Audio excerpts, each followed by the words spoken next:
Welcome to Machismo TV, the ultimate destination for modern men seeking to upgrade their lifestyle. Our channel covers a range of topics including current events, fitness, personal development, and technology to help you look, feel, and live your best life. Tune in for actionable advice and engaging discussions.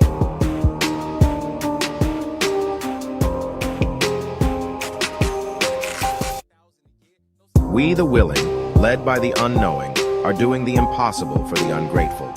We have done so much, with so little for so long, we are now qualified to do anything, with nothing.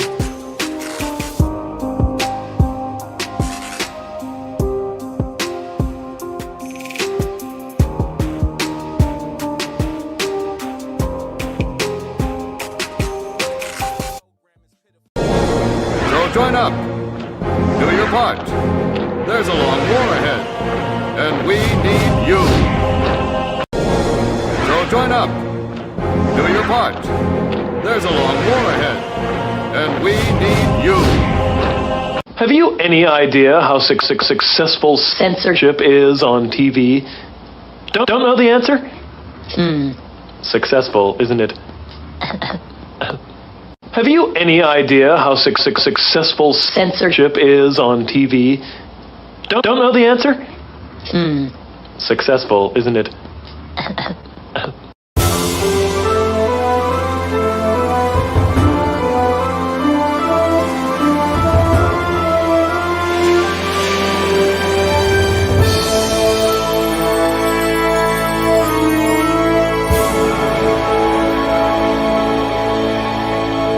About how we can better ourselves and further ourselves, further your mind, you know what I'm saying?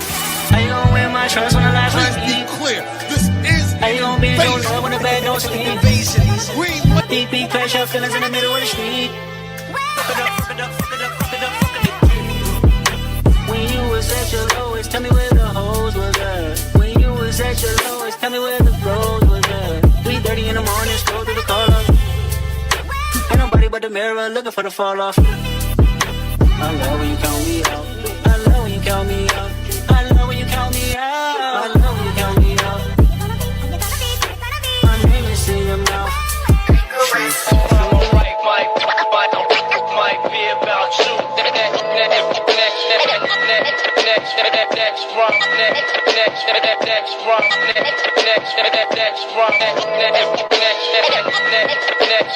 Next run, might be about you. Conductor. Welcome to the new world era. Yo. This that purple taking it for Tony vibes. Hey, yo. Imagine getting murdered with the case of the Sub Village. It sure is. Yeah.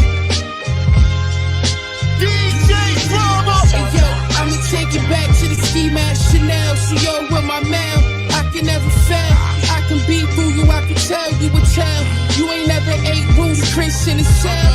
Everything grab, you moving at a pace of a snail. Supreme clientele, cause my cocaine pal is rap doing alright. My dope house well with Egypt, we in Portland's Carter doing well on a mountain.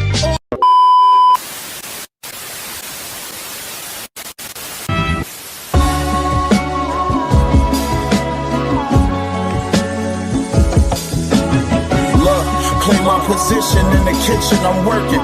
Whip it, bag of half and 50s, hit the strip and I serve it. If it's an issue, trust, I'm coming to get with you in person. With the extender, throwing at you till I flip the Suburban. All my businesses flourish, I'm on my way to my yacht. I put a 6 on the dock like Julius Erving. Damn, I know my nigga's sisters is hurting. He caught new case, but got his sentences concurrent. That ain't get him discouraged. Got another homie in prison for murder. He will let his gun clap and fire at anyone that would try. Watching this baby mother's cry, I got numb, I can't lie. His mama ain't shed a tear, she know that come with this line. Thought about it, his kids was young when son got the time. Won't see his daughter graduate, can't teach his son how to drive. Not to see where I get this ambition from and this drive, the machine. I'm iller than anyone that's alive. Look, bought the Benz truck and the Maybach with no license, straight from dealership, not from the auction with the low price. racist. Long way from selling white and running from the polices. You niggas know who flow nicest. Raise the bar like coke prices. Fronted the homie, caught the joint, he stopped answering. Then my nigga since grammar school, I don't know how to handle it. Olive Green Valley went break to wet my taste buds. Y'all hate niggas praying for table crumbs.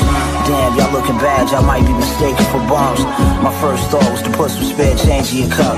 Here's a blanket, at least you'll be covered up. I'm becoming numb, I don't feel the love at night, I hug my guns. Might touch you with the same razor I used to cut my drugs. Homies blazing, made for shaving sun. Snub is stainless, the air is white like Shayla Buff, I waited. Lipo sucked the plug, left weightless. Niggas on the waiting list, look at your greater wig, what's that, a wave kit? Listen baby, don't shake the shit, please. Still a assist, shit scaring away the fish. I'm a player, son, I'm just here sharing game with pimps. Bitch tried to throw a big monkey wrench in my Benz vent. I find it interesting, I was chilling just when they thought the engine went. I still did it big. Pick of the litter, but ain't no kittens here. I'm like Huey Newt sitting in the king's wicker chair with the pistol near. My face is chiseled in the silverware with care. Spilling Bel Air on the thread I wear. I'm a threat out here. You better not let the cat out for air, yeah. I'm a threat out here. You better not let the cat out for air, yeah.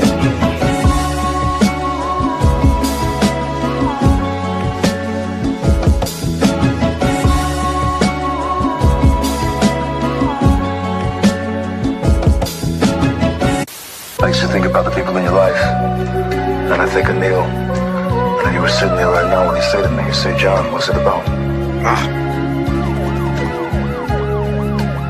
Yeah, I ain't no Superman businessman like you. You know, I'm just a gangster, I suppose. The butcher coming, nigga.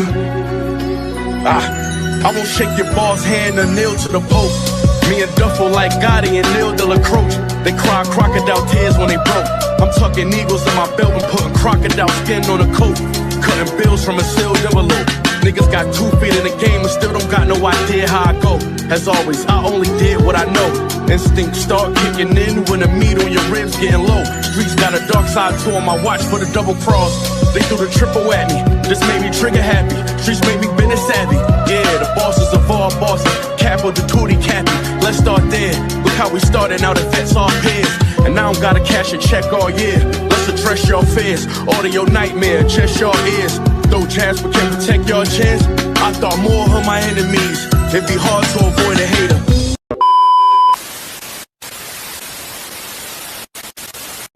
On decorations. But the white boys had told all them French gals that we had tails. Then they found this ignorant colored soldier. Paid him to tie a tail to his ass and run around half naked making monkey sounds. They put him on a big round table in the Cafe Napoleon.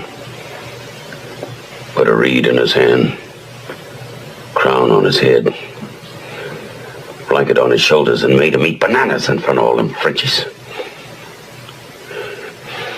Oh, the white boys danced that night. Passed out leaflets with that boy's picture on it. Called him Moonshine, King of the Monkeys. And when we slit his throat, you know that fool asked us what he had done wrong.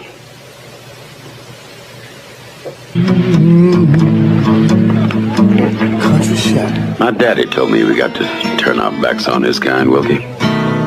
Close our ranks to the chitlins, the collard greens, the cornbread style. We are men, soldiers, and I don't intend for our race to be cheated out of its place of honor and respect in this war. The pupils burn from the gaze of the sunlight.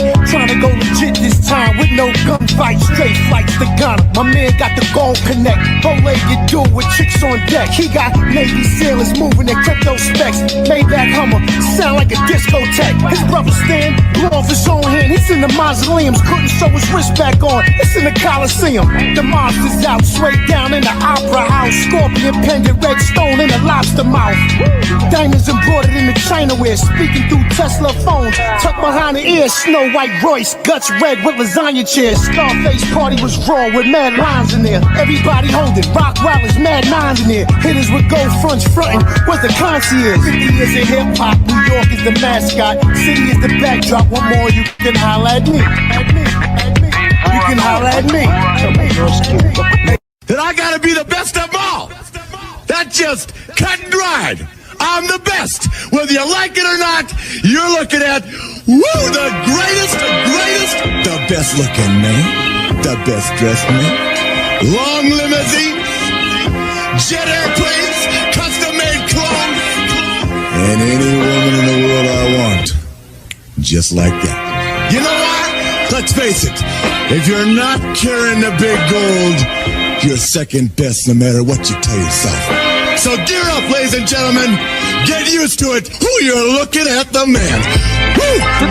The almighty, the legendary West Side. Hallowed be thy name. Are you really ready? Fly God himself.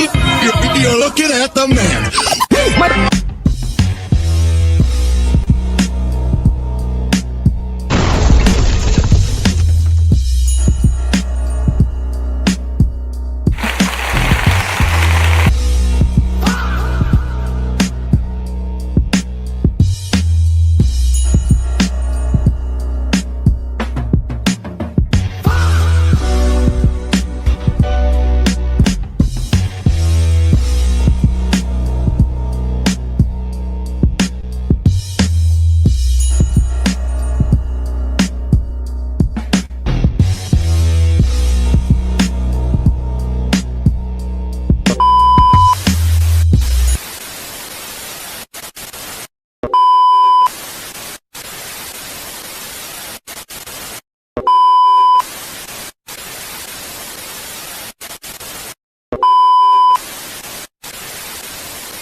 One, two, we in the building. What's up? Yo, salute chat. I see y'all piling in here. Thanks for showing up. Private chat, what's this? Yo, can y'all hear me? All right, there you go. Add the stage, and there goes Saul. Hold on, bang, bang. All right, Bell, let me get a sound check. Saul, can you hear me? Mic check. All right, there you go. Tito. Yeah, what up? And Mr. O. What up? I had to hear a lot of wind, but what up? Yeah, so it's a lot of wind. All right, bet, guys. Let me get a opening statement. Saul, what's up with you, man? Your boy really sounded like AZ talking in the background on the phone tap, my nigga. Oh, I'm talking about Mr. O. Yeah, I know. That's crazy. Yeah. Hey, I had a combo with Tito earlier today. The Democrats are predictable. It's not that we're gonna talk too much about it here tonight, but it may come up. It may come up soon. Who knows? But if you all ever get a chance to read this book or even chat GBT this book or upload the book, it's pretty common on the internet. It's called Rules for Radicals. And then there's what they call Chomsky's media non-consent or something like that, man. But it's worth a read. Manufacturing. You said what? Manufacturing consent. You know okay, there we go. Manufacturing consent. Yeah, and all of what's been going on, as far as the games that they're playing, the need for a villain, the need for a celebre cause, through somebody dying or something like that, you'll see it all written down there, man. It's a manual. You follow me? And that should explain a lot, because if we know what sort of manual they're operating off of, we're more prone to countermeasure it. These are old tactics for, new wars. They ain't got nothing. You know what I'm saying? But a damn villain. So just something to think about, y'all. I'll land my plane there. Well played. All right, Tito, that's all you. Opening statement. Yeah, as we get further and closer to this year's upcoming election and political season, um feel free to send me anybody from your respective states or districts, any Republican or independent candidates that you find promising, of course, after evaluating whether they're tether or not, so we can start coming out with our own political slates. Now it's time to truly demonstrate that the power that we have to all of the naysayers that was talking shit just 2 years before. I'll land my plane there. All right, actually, that's a good one. What's your shit? Power. Power. Power. Power. Go ahead, Mr. That's all you, Playboy. Yo, oh. Hello. There you go. Open a statement, man. Man, not much of opening statement, man. Just a lot of it's just a lot of goofy stuff going on in the media, bro. I mean, we got what all these people trying to do special elections, trying to go ahead and find ways to go ahead and still cheat in the midterms in the upcoming election and whatnot, and they still trying to go ahead and gaslight black people, talking about they about to put you back in slavery, they take your voting rights away from you, all that good bullshit. Yeah. Other than that, man, I ain't got nothing else to say. We just go ahead and keep on proving these people wrong all the way until November. And I pass the mic right there. All right. Oh, yo, so I got a few. This shit popped up on my Twitter feed right before we went on. Hold on, let me play it. Where the volume, man? Come on, man.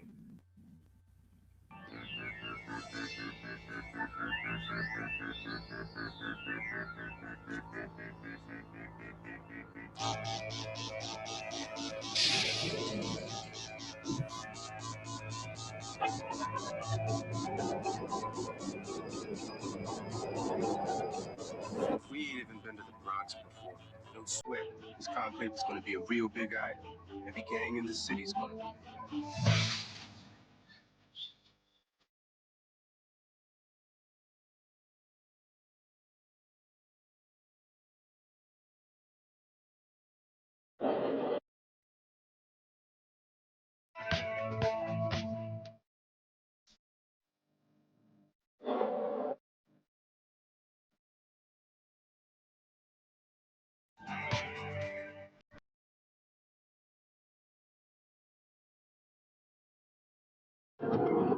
Going in there with nothing.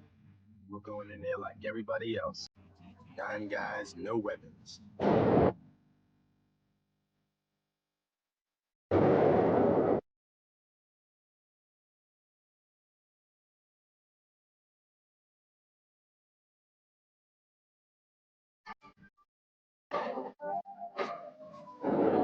That's what the midterms are starting to shape up to. Bruh, straight like that. No, but Saul always talking to me about the Warriors, even when we started the channel originally. I thought he'd find that shit funny. It literally just popped up on my timeline before we got started. Hey, you already know that's my shit, man. That's my shit right there. You know what I'm saying? It's good old fashioned, you know what I'm saying? Beating niggas' asses and shit. Yeah. Oh, and that's actually really how So niggas used to be dressing, fighting and shit too. That ain't even no bullshit. Yo, what up, Brooklyn? I see you, Playboy. So we in for a good old street fight. Hell yeah! Like I said, this what the midterms are shaping up to be. Let's knock your joint out at the top. So well, Saul has sent me a series of independent links on Michael Jackson, and then it ended with Trump. But apparently, Jermaine Jackson is being forced to pay some ridiculous amount of money for a suit from 38 years ago. But the last one that Saul sent me was this regarding Donald Trump and Michael Jackson's history. And I was saying, when I looked at it, I was saying to Saul behind the scenes, like, damn, when you really play it back, Trump been standing next to like some of our key biggest like black icons like for decades, and in the cut, you never actually knew how involved he was until motherfucker came out and said something like like with the Jesse Jackson, the presidential run. He's never let anyone talk bad about Mike Tyson. He to this day he won't even say that Michael Jackson was guilty of the rape charge.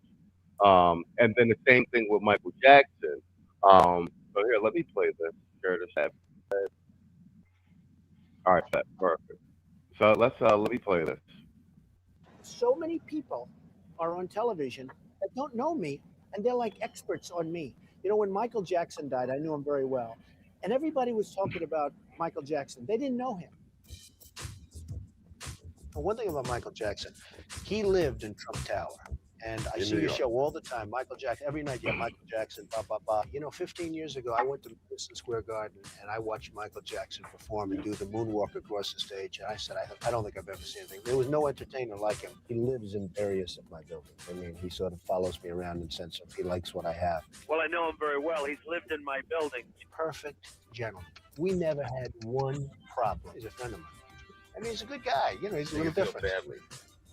Well, he's gone through a lot. I'm going to stick up for him because nobody else is, but I don't believe it. Michael was a great friend of ours, actually. He lived in Trump Tower for a long period of time. He did. He was a sweet guy, special guy. He was with me many, many times, at Mar-a-Lago in particular, in Palm Beach. And so many unbelievable weekends took place with Michael, especially in Palm Beach. And I think that's spot on. And Saul and I were talking is like I started noticing a pattern. Like a lot of the our black icons that were torn down by the media, and even some of our own black talking heads turned their back on them. Turned their back on them. But when we look at the track record, like I said, Trump is Trump's had a lot of these motherfuckers that the Michael Jackson with the PDF charges. He never substantiated those things in public, even when they tried to press him with that. We got a couple black entertainers that throw Mike under the bus with that shit. And now that shit is coming out that Mike was actually protecting a lot of them kids and shit. Now with all this Epstein shit. Go ahead, Saul. It was your segment.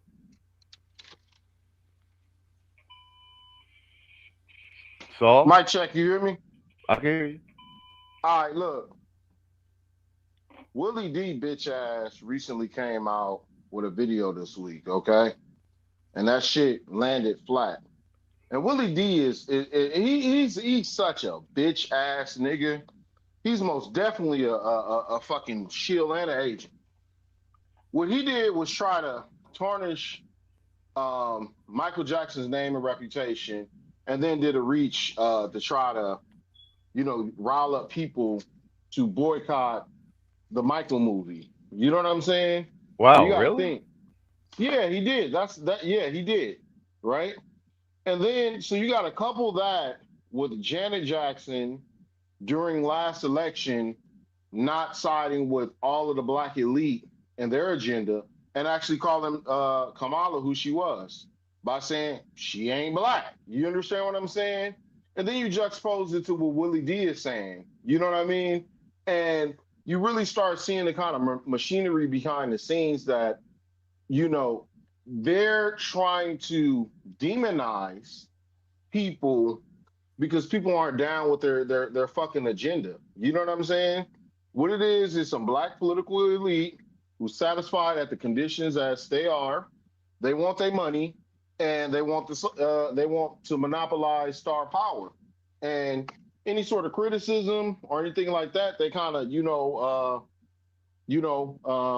tarnish their reputation. And so yes, that's what all this is about.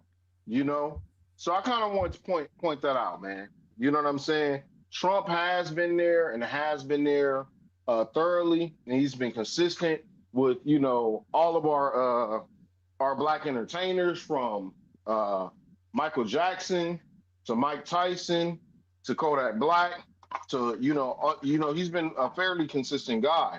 But like I said before, when you got books out there like Rules for Radicals, and you know, people who are motivated by their own interests with ideologies and stuff like that, where they can sit back in coffee houses and fantasize about communism here and not actually go to the environments, this is what you get. So I at least want to open the discussion from that trajectory as far as the why I'm framing it the way I'm framing it. You follow me? And I'll land my plane there. Mic check. No, that's fucking StreamYard muting me. No, you 100% right. And before I pass it to Tito, I'm a broaden the context window of the point that you're trying to make. Let me I'm gonna play two things. I see you in the chat, Detroit. I got something for you for that too. You spot on. You actually adding on to what Saul was saying behind stage. Pardon me, surrounding that. So here, let me do this. So you also sent me this one. Hold on for a second. So this is in the context window of the argument you're making. This is Willie D about the Jermaine Jackson joint. Let me turn the volume up. Facebook be tripping. Has been ordered. Jermaine Jackson, one of the great Jackson Fives, has been ordered to pay a weird amount of money, fam, for a case that goes all the way back 38 years. Yeah, fam. Yeah. Jermaine Jackson got hit with a default judgment because a woman accused him of raping her back in 1988, and he never showed up to court to fight it. Jermaine Jackson, one of the great Jackson Fives, has been ordered to pay. All right, so there's that, and then this is what you were saying, and shout out to Detroit. There you go. You hit a spot. You hit it right on the head. This is what Detroit talking about. Actually, Twitter's search engine is really good. Shout out to them. You could they generally pull your shit up real quick. Bang. There we go. So this is what Saul was alluding to, and with Janet Jackson and Kamala Harris, and that's Detroit's super chat as well. So let me. Anybody who says it doesn't happen to every one of us, multiply said, "I don't know. I haven't been reading the news these past few days." Lee said, "I don't know. I haven't been reading the news these past few days, so I don't know if it comes from misinformation." Lee said, "I don't know. I haven't been reading the news these past few days, so I don't know if it comes." So this is the View host discussed Janet Jackson's commentary about Kamala Harris' race. Whoopi Goldberg asked people to give Janet grace because Janet was like, I don't recall her ever being black. From misinformation, I don't know if it comes from a lack of information, but all I know is that I don't want to give it this much air. But well, unfortunately, no, well, right? hold on. Yeah, she's got a phone. Janet Jackson is not a political animal. Yeah, she does. Right. She's a musician. Her life, and she's mourning her brother. So I am. You know, I sometimes have said stuff, and you know I was wrong. But people want you to say something right away. You know, but when people are coming at you saying, "Hey, you're not paying," yeah, Whoopi up there doing damage control. But Detroit says that's why when Janet Jackson made a public statement on Kamala Harris during the 2024 election, yeah, all right, you guys were all thinking the same thing. You know, thanks for the $5 super chat support in the stream. Let's do this one first. I got this. Bruh.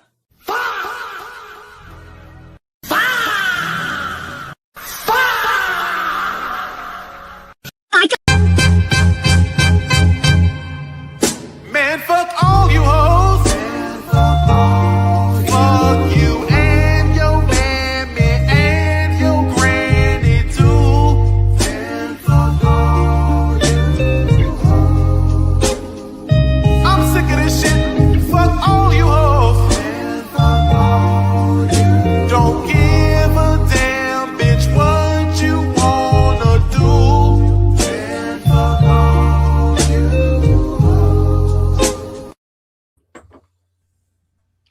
Tito, that's all you. Can you hear me? There we go. Yeah, I can hear you. The first thing I think that if we go into the future with more Republican or at least right leaning, independent, libertarian, whatever people in elected office on multiple layers of government, tiers of government, if you will, we need to have a hard set statute of limitations on civil cases with this rape shit, because it seems like these days, as we've seen with Antonio Brown and many others, that I guess actually going to the police when you get raped is for mere peasants. You know what I'm saying? Because now they, when it's a man with money involved, a whaled money penis, then the first thing they do is go to a civil attorney. They don't go to, the police like the peasants do. So that's one thing that we ought to work on. Really, we ought to start really pushing that, even though that's not somebody at our tax bracket problem. It's just crazy that, but aside from that, this push that you see to try to scapegoat the Jacksons or to try to assassinate their character is because they are still high on the totem pole in terms of black entertainment, and I can tell that it angers a lot of them people on the other side of the aisle that they are not willing to go along with their bullshit like the rest of the black celebrities, because they made it out, they got fuck you money, they not perpetually touring like Smokey Robinson, all of that shit. They not indebted to them people. They don't have to bend over for what they say, and that pisses them off. You know what I'm saying? Mm-hmm. And I was talking to Saul earlier. They really are pissed off at Michael, because if you really look at it, it's Michael Jackson's fault that Donald Trump is a Republican. It's his fault. What do you mean? Because back in the 80s and 90s and shit, mostly in the 90s, early 2000s, from what I can reverse engineer and postulate, I think it's possible that it might have been a mole inside of Jeffrey Epstein's circle, and he was, found some type of way to communicate with Michael Jackson, and that's how Michael Jackson was getting to all of those kids that they wanted, Macaulay Culkin being one of them, before Jeffrey Epstein and them could. Yo, I was just you spot on. I was just saying that the fucking Saul behind the in the back studio. Go ahead, run it down. And it's confirmed. Yeah, and that pissed them off, and so when they tried to frame Michael, which was really just a shot across the bow, but it did damage. It did its damage though, with the with the multiple molestation cases and shit, and the trial and everything. It took its toll on them physically and financially. And Trump helped them out financially, but Trump probably wanted to know, what's going on, and Mike told him. And then when Mike told him everybody that was involved, Trump recognized all of the names that was involved as all of his friends. And he said, I can't hang with these motherfuckers no more. Yo, all right, we all wait. Do you think it's a coincidence that when that Mike, you never seen Mike say nothing about Obama, right? Facts. Never seen him say nothing about Obama, right? And so then, do you think that it's like and remember, this is what's crazy. A lot of the people that went to Epstein Island, they said that our current governor, J.B. Pritzker, turned them on to it. I heard that as well. Mm-hmm. Yep. So the Illinois ties with that shit is kind of strong. So you don't think it's a link between Mike not fucking with him and Trump not fucking with him either? Oh yeah, especially since what I'm saying, like That's why the clip that motherfucking Saul gave me is relevant. Like just being like that Trump Mike was his boy, and he was like yeah, and also why Trump never validated the PDF charges against Michael, never defamed him in public, and also helped with his legal defense. And notice this. Notice that the celebrities that didn't fuck with Obama like that died in quick succession. Died in very quick succession. Michael Jackson, Joan Rivers, Joan Rivers. I'm just saying. Joan Rivers was the first to get it. She was just the first. I'm still looking for that interview clip. They didn't scrub the interview. I mean, they didn't scrub the internet. Yeah. I can't even find that interview. Cause I think it was like Entertainment Tonight or something. Like, it was like a quick interview on the street, like it's like the Met Gala or something like that. It was some event. You can't even find that shit no more. Yeah. It's on X. Hey, I'll go ahead and find it, give it to you right after the stream. I got it. All right. If you find it, definitely send it to me. I need that shit for the archive.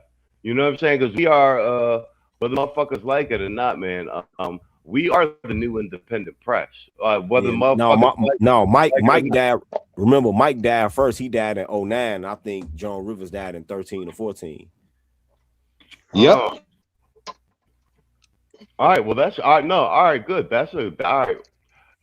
Like I said, you just tagged onto the conversation. Well, added onto the conversation me and Saul was having. Go ahead. I'm gonna let you close this segment out, and I'm gonna try. I gotta give Zeke his booby drop.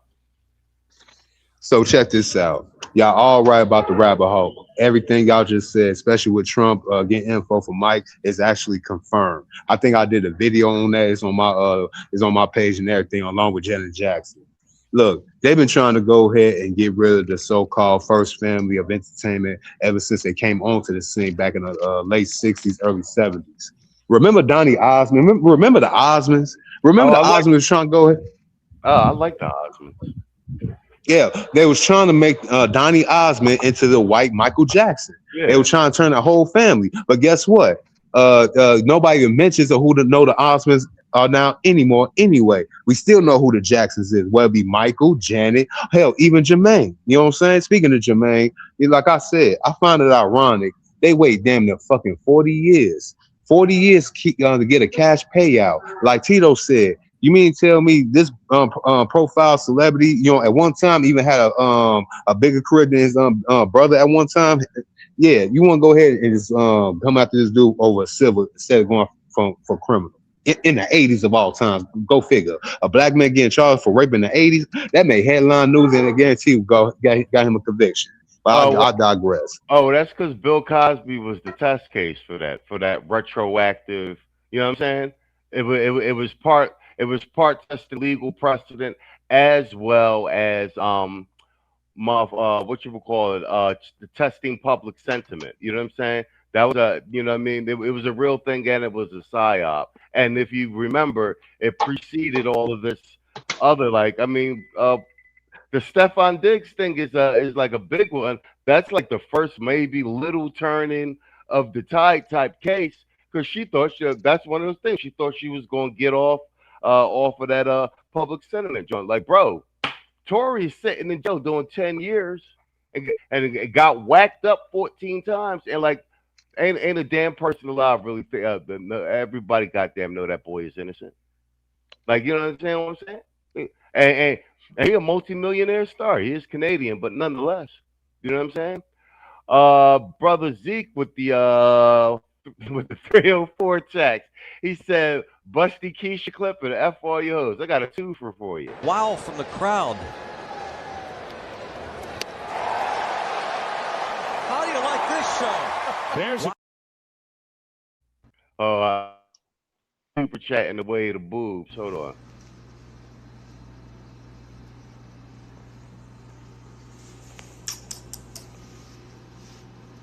Wow from the crowd.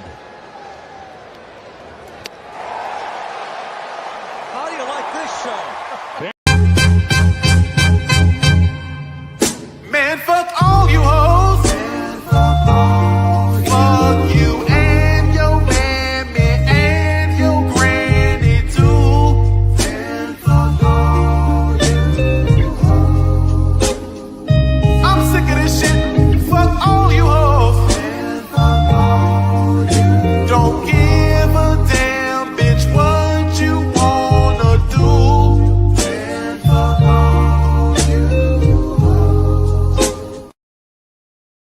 And Detroit 313 with the 5. He said, remember how Kamala Harris is prosecuted? Oh, shit, that's right. Yep, I was going there right there. She was the Michael Jackson prosecutor. Look at y'all. Yo, the internet undefeated. Remember, Kamala Harris is the prosecutor of Michael Jackson's trial back in 2005. Joe Jackson, Katherine Jackson were there doing the MJ child allegations case. Bro, it's all coming full circle. You deserve some hot chicks for that. I got this. Bruh.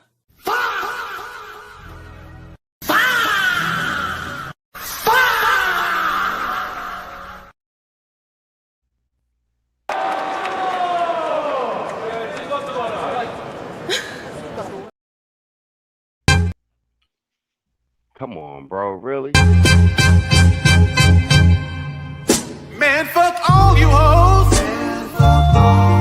Fuck you and your mammy and your granny too.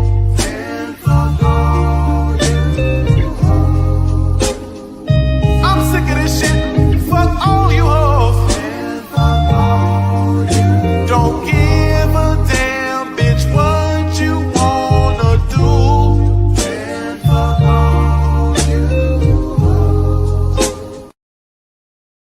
Yes, sir. Okay, let me catch up on the chat. Joan River. Okay, Joan Rivers, Florida, Brooklyn. It was VH1. Joan Rivers had a show on VH1 with her daughters as executive producers about fashion. I remember it in real time. Joan Rivers went for routine plastic surgeries and died days later. Yup, booby drop. She died in 2014. Yo, all right. Yo, we're the best. Internet got the best detectives, bro. Joan Rivers' daughter, and yes, this is true, gave out pizza to reporters. Yup, as she waited outside, they waited outside for her daughter to remove Rivers from life support. Yup, there we go. Racially ambiguous, busty Keisha Nice, and Music Man says, just in time for titties. Yes, I'm putting together a nice compilation of booby drops from my loyal listeners.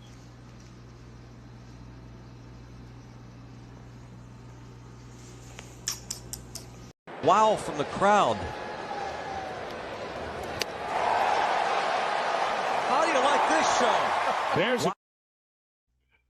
a racially ambiguous Keisha.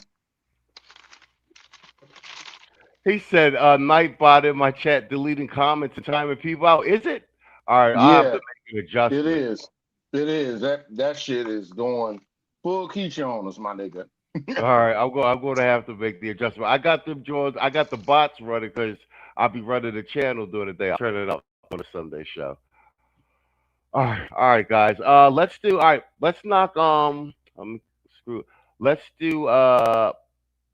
Tito's. Let's do this Rhino pussy, who I'm glad they're finally getting these guys out the party since we had at the midterms. Pussy ass Bill Cassidy. Where's he from? What state? Of course, fucking Louisiana. All right, let's do Bill Cassidy, Rhino, getting primaried as he should. It's MAGA country, baby. It's turning into a Keisha bot.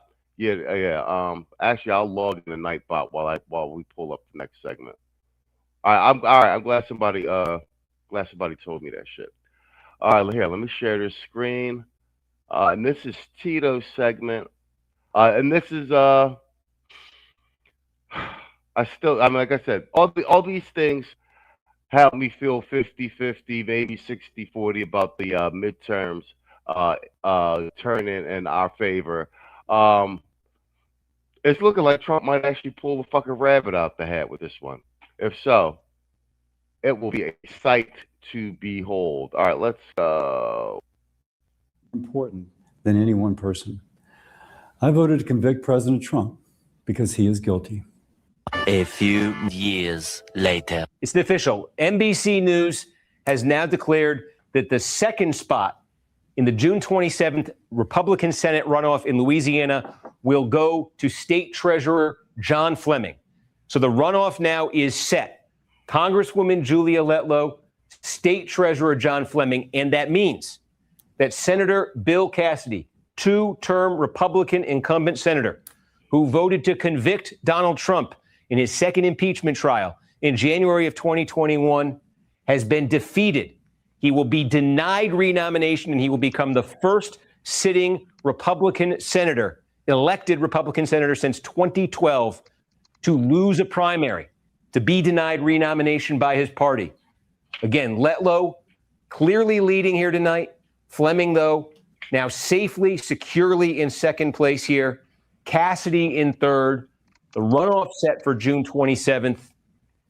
Boy, oh boy, oh boy, oh boy, oh boy. So we got to talk about another landslide defeat for an anti-Trump.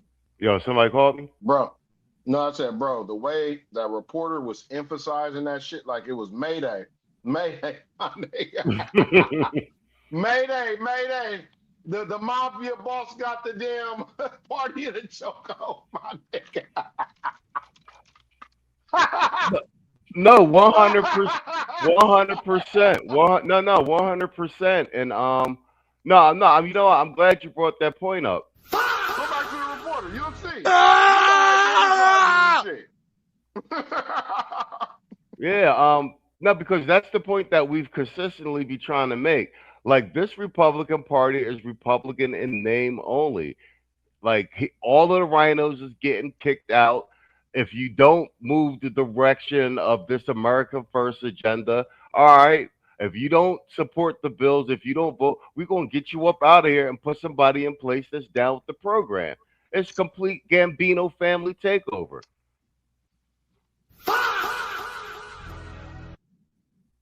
Hold on, let me let this play a little bit more. Trump Republican, because apparently President Trump still has an iron grip over the Republican Party.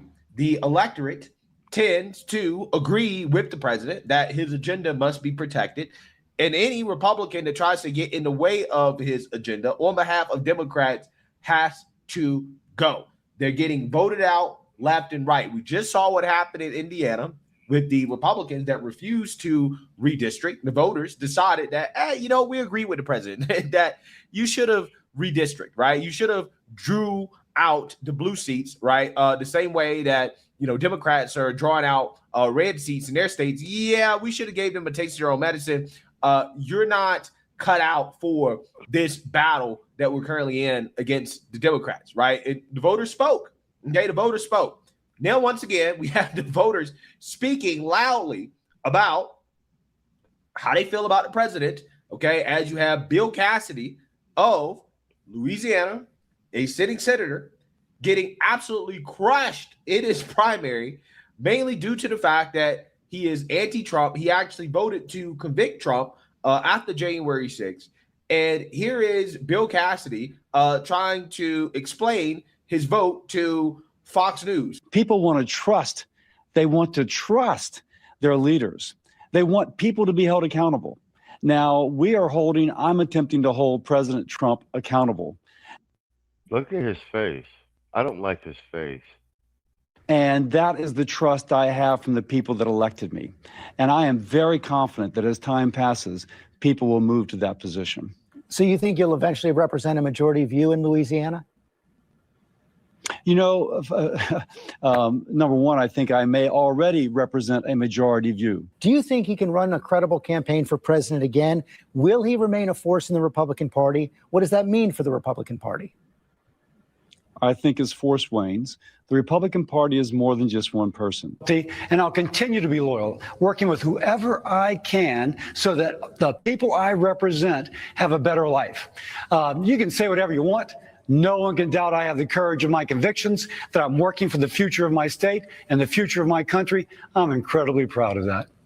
Chairman Jason Chaffetz, you and I got to serve in the Congress for a little while, but my question for you is still about Donald Trump. I mean, knowing what you know now about the farce that was put forward to the American people and the Congress, knowing what you know now, would you still vote to actually convict Donald Trump of the charges that he was put up for? Reporters always love to ask that question. I'm a doctor. You give me all the information I can, I make a decision, I move on. I don't keep on going back, oh, what happened 5 years ago? I'm thinking about what's going to happen 5 years Senator, from now. with all due respect, or tonight. you just talked Hang about on, Jason, let me finish. Let me finish, Jason. Years. You just touted everything you've done for the last 5 years. Why can't you answer that question? Did you or did you not? Hey, Jason, knowing if I what can you finish, know now, Jason, if I want you to answer that question. Would you or would you not actually vote to convict, knowing what you know now? It's a simple question. Yeah, Jason, you may go back and flagellate yourself over decisions in the past. I do not. I move on. By the way, what I'm talking about is not just the present, it is the future. By the way, the future also includes that if somebody wants somebody working for the state of Louisiana for the future, not fixated on the past, then polls close at 8 o'clock tonight. Get out there and vote. But by the way, I will. Yeah. But here's the problem, though, Bill Cassidy. What you did in the past is probably an indication of what you would do in the future, right? And you're running for re-election. We can't judge you based on what you might do in the future. We have to judge you based on what you did in the past, right? Did you do things in the past that warrant you being re-elected, right? Or did you do things that warrant you not being re-elected? And again, the voters decided that they do care about the past, right? Several of those races already draw national attention, including in Kentucky, where President Trump is escalating his attacks on Congressman Thomas Macy. Trump posting this week that Macy is, quote, the worst and most unreliable Republican congressman, urging Kentucky voters to get this loser out of politics in Tuesday's primary. And look even further ahead, Trump is also weighing in on other high-profile Republican races, including praising Colorado Congresswoman Lauren Boebert while warning potential primary challengers against running against her. So Tuesday could offer another major test of just how much influence Trump still holds inside the Republican Party heading into those midterms I mentioned. And then, Henna, a couple things on Cassidy. Yeah. $30 million he spent just on this, right? Not even to make it out of that primary into the runoff there. And then the fact that his opponent 4 months ago got into this race. Yeah. Now he's out. I have no doubt that President Trump will be posting more on Truth Social. All right, bet. That's perfect. I just wanted to give you a big enough context window. That's all yours, Tito. Yeah, this is, if nothing else, I really hope that most of all, Trump's legacy is finally having a real opposition party instead of the Republican Party being the fucking Washington Generals of politics for the past fucking 60 years. This nigga said the Washington Generals. Yeah, I said the Washington fucking Generals, goddammit. Yes. That's funny. Yes. What the fuck is the use of having two goddamn parties if half of you motherfuckers are go vote with the party that you supposed to be fucking opposing? What is the use? So if nothing else, I'm glad that they are finally starting to primary these motherfuckers that do this shit. And anyway, please don't ever think that the Democratic Party is not above sending people to run as Republicans as moles. Facts. I'm convinced that Susan Collins and that fucking cunt bitch Lisa Murkowski are two of them. You know what I'm saying? All that independent streak. You two wrinkled up bitches, you two weather beaten ass bitches almost never fucking vote with the party. Independent streak, you fucking Democrats. You basically both of them are Democrats, right? But it's good that this is happening. It's good that this is happening because they are the Democrats are they want to. This might be the only way to stem the tide of the country getting ran right into the fucking ground, to be honest. But a lot of, for example, remember that clerk that was helping with the election cheating in Maricopa County in Arizona? Remember him? Yeah. You know, he started out as a Democrat, right? Makes sense. Then a couple election cycles just in time to be there to help cheat during 2020. Now he's you know a Republican. You know what I'm saying? They will turn people, they will run people as moles, but a lot of these people I think was in here from the beginning of their political career or whatever office they hold as moles, straight up. And a lot of them are in the Senate. This shit needs to continue over the next couple of election cycles, but a lot of them are in the Senate where they actually do the most damage. But you know, once again, you know, kudos to the Republican Party for finally growing some balls and not being the fucking Washington Generals of politics anymore. And I'll land my plane there. Well played, sir. I like your take on that. I think you're spot on with the with the interlopers and the moles. And it's about time that the Republicans start playing cutthroat football. Shout out to Theo Waff with $5 super chat, and that is correct. Someone is about to gain their SAA. Go get them, Machismo. You got this. Take my exam in 2 weeks, guys. I registered today. It took for fucking ever. Wish me some luck. But you just in time, Theo. I got some Russian and Ukrainian girls for you. You know what it is, time it is, fellas. Booby drop.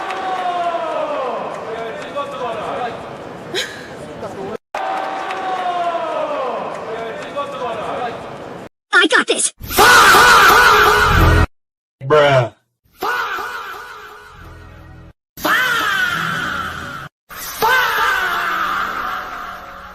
I got this.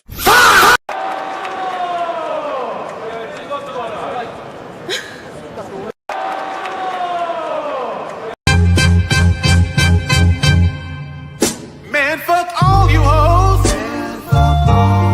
Fuck you and your mammy and your granny too.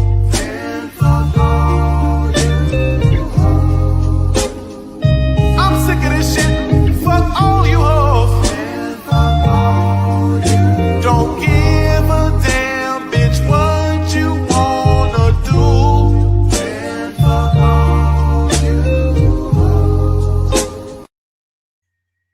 All right, bet.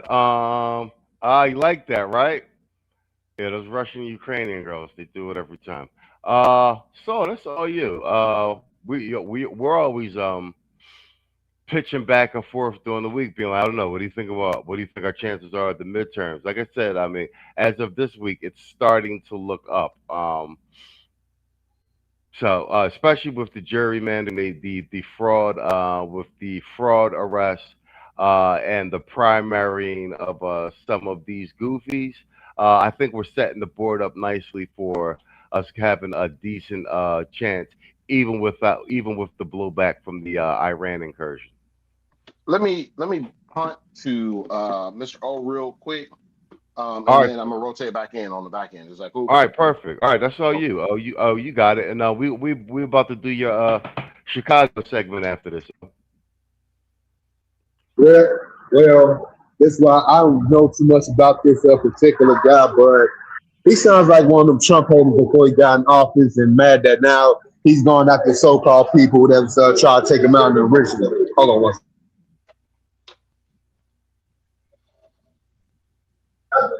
Yeah, the police are just trying to mess with me real quick. Now I'm bad. Anyway, story of my life.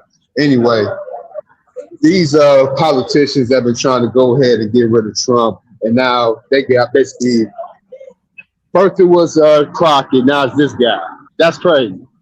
And then we got some more other people that's supposed to be getting removed from their districts, also from the Democratic Party.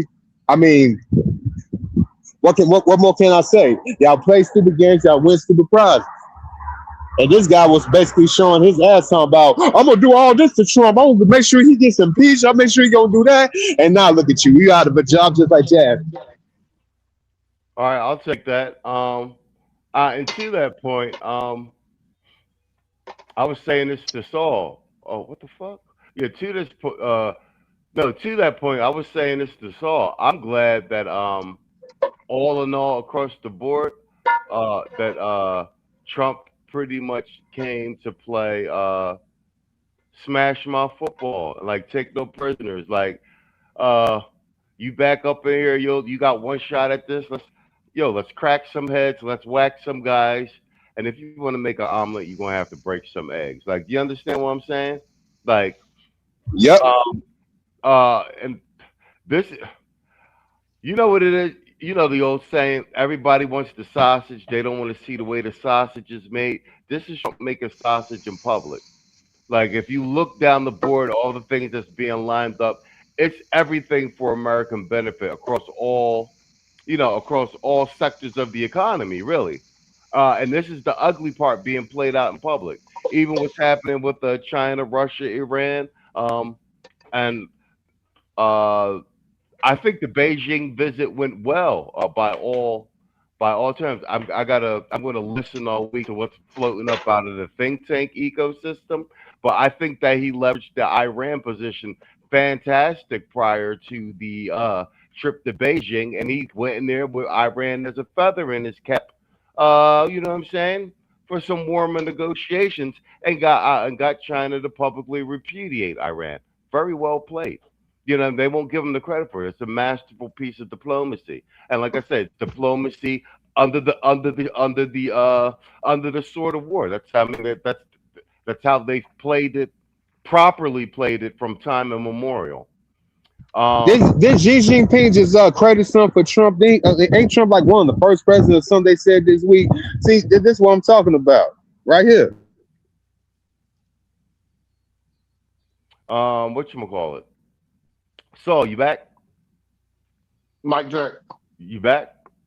Yeah, I was. We can hear you good. You good? Mike Jack, you hear me? Yeah, you want the segment? Yeah, nigga was getting popped by some damn grease, my nigga. Okay. But man, somebody cue up the damn "Put Them in Their Place" song by Mobb Deep. Man, this dude out here.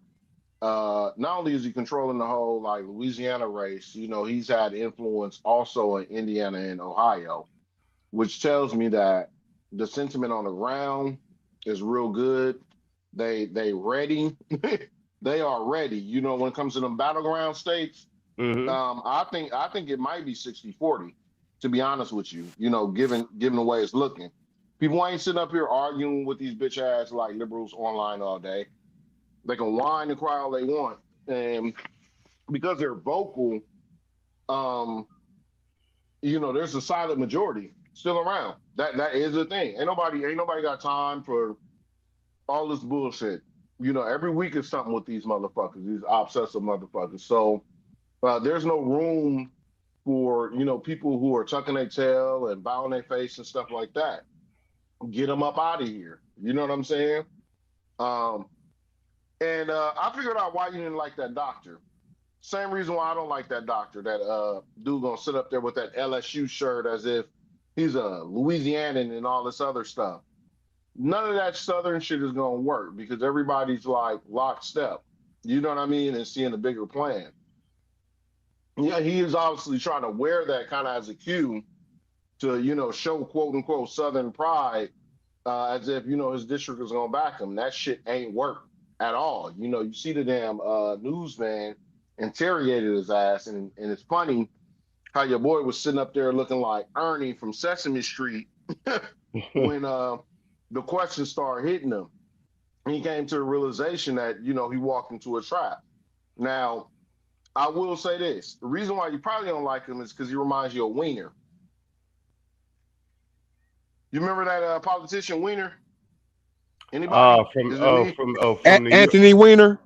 Yeah. Yeah, from New York. Vibes. Yeah. Vibes, you know. Yeah, it was sending the goon pics. Yeah, exactly. He look like he a looks perv. like the type. Yeah, he looked like a preserve. Exactly. So, I'll land my plane there, though. All right, well played. Yeah, that guy gets stuck. Fuck you, fuck you, fuck you. You're cool. And fuck you, I'm out. All right, but I'm gonna play the Chicago clip, and actually it's good. Usually during the week I've been covering this a lot, especially because O and Tito are both from Chicago. I cover the stuff that's in Philly because that's a good temperature. We flipped Pennsylvania red this last election cycle with Trump. So I've been trying to keep an eye on because it's really Philadelphia and Pittsburgh. Yeah, Pittsburgh that keep flipping the state blue. It's really so. I'll be trying to keep an eye on. We got this Keisha mayor in Philadelphia burning the friggin' city down. But I keep an eye on Chicago. You got this goofy Brandon, but the Flip Chicago Red movement, it's a real thing, and I remember it consistently going viral during the Trump election. Like, and once again, I'll say it again. I'm on public record stating that I'm of the opinion that we shouldn't vote any more Keishas into office for at least a decade to rebalance things. That being said, this Flip Chicago Red shit, it's a bunch of Keishas out in front of it, and they be talking good sense. We got one older one, and then we got the one that looks very attractive. But Jessica Jackson's the older one, and that's the one that went viral of like handing Mayor Brandon's ass. Mr. O sent me this joint. Hold on, let me make sure I'm on screen. There we go. So I'm gonna let them display, but this is May 14th, 2026, Cook County, and this is Jessica Jackson speaks on what Chicago Flips Red calls the Voting Rights Act of 1965 propaganda. This is right in line with what's going on right now. Calling out Cook County Commissioners Tara Stamps of the 1st District and Dr. Keisha McCaskill of the 5th District for claiming Black voting rights are under attack while refusing what many residents see as the real crisis impacting Black communities in Cook County, which is them being replaced by the onslaught of the illegal migrants, the property taxes, which are actually using to steal people's homes, primarily Black people's homes. So they're spot on with at least a great deal of the political pulse in that. And I want to get O and Mr. Antito's perspective in particular. Let's go. And you know it's not. And you know it's not. I'm 63 years old. Jessica, please begin. The reality is this. Black people's voting is not in danger, and you know it's not. And you know it's not. I'm 63 years old. I've been voting since I was 18. I have never had a problem voting. Now, that may apply to my mother and father. It applies to my grandparents. Surely it does. And in fact, because it does, every single person in this room, including that Jewish lady that just got up and talked, need to really be thanking us. Really need to be thanking us for getting y'all the right to vote, for getting y'all the right to be here, instead of sitting up here manipulating the Voting Rights Act like something's getting ready to happen to our right to vote, when you know that's not true. So now you all gonna drag Black people in here, definitely some senior citizens, and gonna have them come up here and talk about how they scared to vote. I just messed up the right to vote. Women need to vote. All that junk, when you know it's not true. Just like you sit up here and make like Black people can't get IDs. Us requiring IDs to vote, it's gonna stop Black people from voting. Why Black people ain't got IDs? See, you all get more and more ridiculous. But you can't, in this room full of these Black people, talk about that federal case that just got filed Monday that's talking about how you all are stealing property at Cook County sales. Where the Black people in here? Raise your hand that if they told you to come in here to talk about how your property got stolen. Where you at? Huh? Because we got commissioners in here that know for a fact it's happening. Caskill, you know it's happening. Lori, you know it's happening. Michael Scott, you know it's happening. Lamont Williams, come on, you give up cases for the county. You know it's happening. Donna Miller, you know what's happening. Well, come on, y'all Black people that they done sent here with these 501c3s, that they got y'all in here talking for them. Why y'all ain't in here talking about how they stealing our property? 1 minute. Where y'all at? Come on, because y'all getting ready to come up here to this mic and lie for the cameras to say that black people's voting is done by this Louisiana thing and Donald Trump and the Trump administration, when Donald Trump is in front of the Supreme Court right now, fighting for the 14th Amendment, saying that black people, that amendment was for black people. 30 seconds. Not for birthrights, not for people to anchor themselves over here illegally. And they got y'all black people in here getting ready to talk against him. I mean, y'all real sick up in the head. You sick in the head and more sicker in your spirit. This is insane. Time has expired for the speaker. Next Y'all speaker, crazy. Taiwan's Jessica. Hold on, let me pause this. Like I said, I'm on record known to vote for not electing Keisha to office, but old girl, spot on. Not one lie detected. Solid reasoning, falls in line with a lot of the talking points already. Then they appear to be her own independent thoughts. More power to her. She spot the fuck on. Hold on, who did I see in the chat? Did I say, International Quiet Storm? He says, salute to the illustrious gentleman and the chat. International Quiet Storm. I'm not in my studio, but that does call for a booby job. Wow from the crowd. How do you like this show? There's you know what I'm saying? Hold on. I had the banner up so you really couldn't see, so let's do a double. I'm gonna come. Bruh.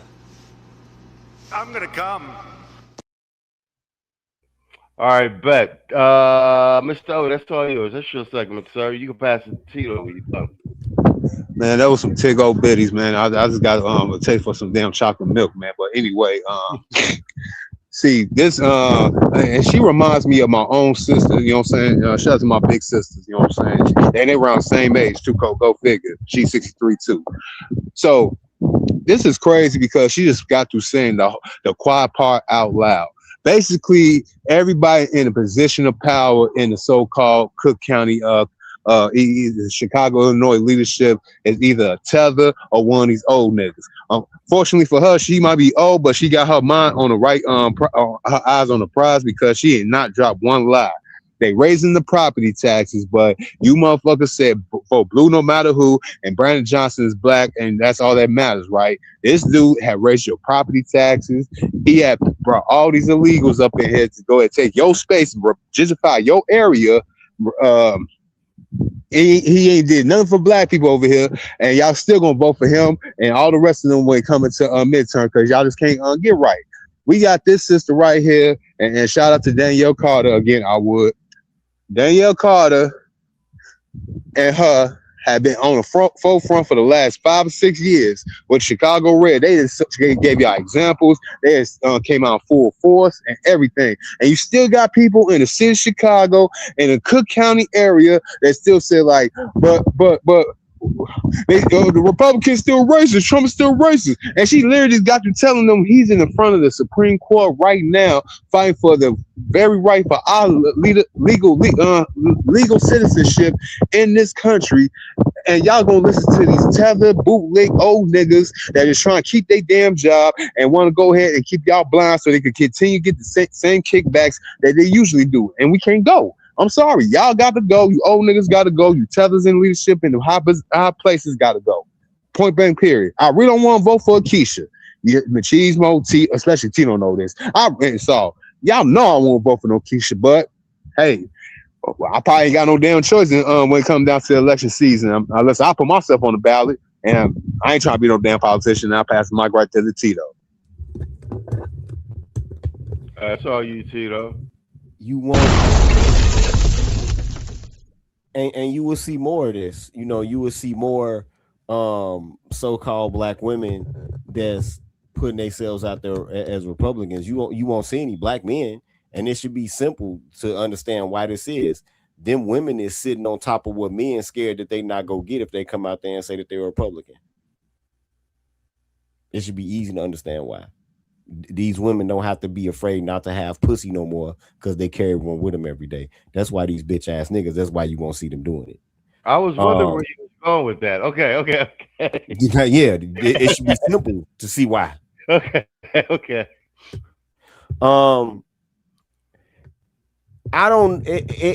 I've told y'all this many times in candor and in individual conversations and online. I've told y'all that, and not to be condescending, not to be insulting, but talking to the overriding multitudes of so-called black people about politics is really no different than going into a Scylla home and trying to sell a stock portfolio. It's on the same level of chicanery and ushering somebody that's naive into a world that they don't know about. You know what I'm saying? I don't know at this point how so-called black people, since everybody wants to mention Chicago so much when it comes to music, they want to mention Chicago so much when it comes to food, they want to mention the street violence we have and all of this. How do people who claim to be Democratic voters, black people on a nationwide scale, how do they not look at Chicago as an example of what the Democratic playbook and agenda is for you? And that's a slow moving countdown towards complete extinction. Because if you don't have anywhere to live and you don't have anywhere to work, and what do? You die. And not only that, while they sitting here putting these immigrants, these illegal aliens up in hotel rooms, while they sitting here giving them thousands of dollars a month in food stamps, they came to your neighborhood with a fucking abortion van. Right.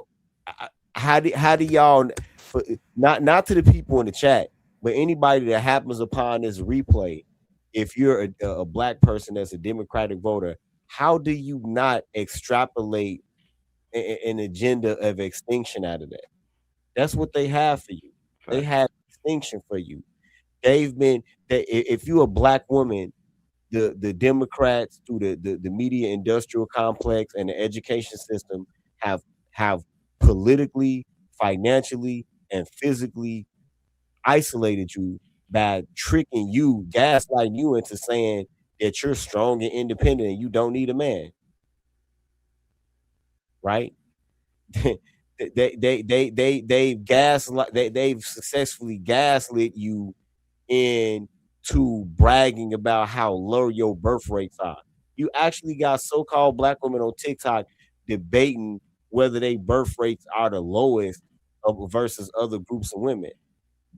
I mean, how often do you drive through the fucking woods and see? Matter of fact, how often do you go down a highway and see a female deer leaping off of an overpass instead of accidentally getting hit by a car? Fact. Because that's the fucking equivalent of it. So even the fucking female wildlife is smarter than you black ass bitches, right? If you a male Democratic voter, they've basically ignored you while they've brought people over here at every level. Cause see, the boule niggas will try to convince you of, oh well, you're worried about people from other countries taking these factory and warehouse jobs to me. Why don't you elevate? Why don't you go get a degree? That bullshit ass guys like, no nigga, they're replacing us at all levels. At all levels. They showed you niggas the Cosby Show in the 80s while they was bringing them over here to replace your ass and giving them that life for real. How in the fuck do somebody that come from a fucking country who think that eating a goddamn albino baby's arm is gonna kill you a disease come over here and become a doctor? How in the fuck do somebody come from another country, Gabe? How the fuck do somebody come from another country without a fucking power grid and come over here and become an IT specialist? And flat broke when they get here, and mostly broke when they get here, by the way. You have to have some help to do that. You have to have an underlying infrastructure, NGOs, charities, and caseworkers, and all of that shit to accomplish that, and to make them go from being 3% to damn near a quarter of the total Black American civilian workforce in under 30 years. There's a whole infrastructure there made to fast track them into careers and shit. And now, like we was talking about with the Eagles, with this Nigerian nigga, now they even trying to replace your ass in football, right? How can you not, whether you're a Black man or a Black woman, how can you not see that there is they only have extinction for you? They give you platitudes, and they only have extinction for you. Every year when it's time, they don't have shit to say to you until it's time to get your votes. Soon as they get your votes, they go right back to ignoring you. When they need your votes, they drum up some bullshit ass racial incident. Saul sent me a video earlier of some dumbass nigga, some dumb young Black nigga running around in Tennessee and Nashville painting swastikas on shit. And I was like, I'm totally not surprised by that. And so I was like, but why? I said, every once in a while you see a swastika painted on something on the news, and I'm gonna ask you this. Do you really think that in these modern days where everybody essentially walking around with an entire fucking production studio in their pocket, because you can make a movie on the phone? I've done it. Do you really think that in this day and age, with people walking around with essentially a production studio in their pocket and a camera up in every light pole, do you really think that any white person in their right mind, no matter how racist they are, will go around and do something like that and render themselves unemployable for the rest of their lives, even without a background? Spot on. No white person in their right mind will fucking do that. Dave, with the media environment and the political environment, Dave beat all of that shit out of white people. White people don't even have fun no more. White bitches don't even go to Mardi Gras and show their titties for beads no more. That's right. They don't do. Your employer see that shit on Monday, you're fired, Jetson. So you really motherfucking think that it's a white person going around anywhere painting swastikas on shit? No. So all of these racial incidents that you see is either some shit that a Black person or other minority person snuck and did at night, or it's some fucking MK Ultra test patient.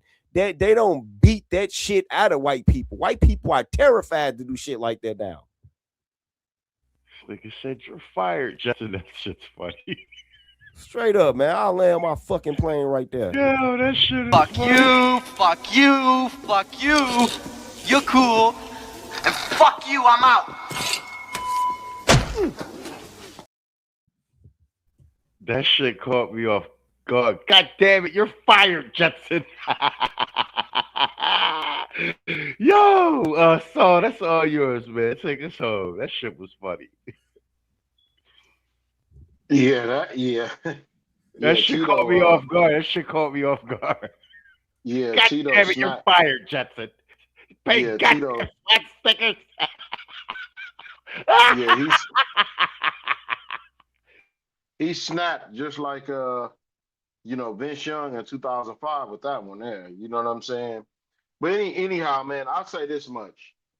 As far as this shit goes with these quiches, they are who they are. They started popping up after, there's a big noticing of their resources declining and immigrants getting other shit. We predicted this. I don't know if you all remember this. It's a good way to, good time to kind of circle back and recalibrate that, quiches are quiches. They go wherever the resources are.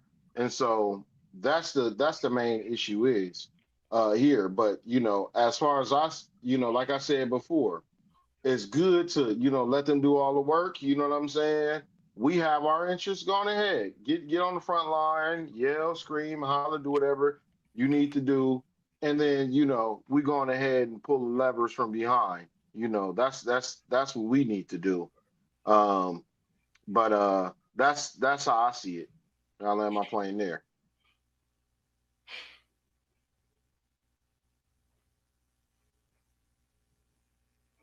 Mic check.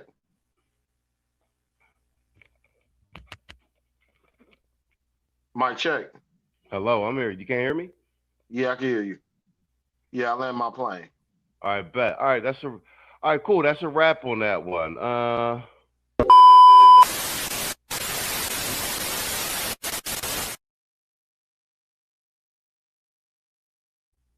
right, bet. Man, StreamYard's killing me with this latency. All right, let's do. All right, this is our last segment. We're making good time, guys. We are at the. Come on, man. Really, bro?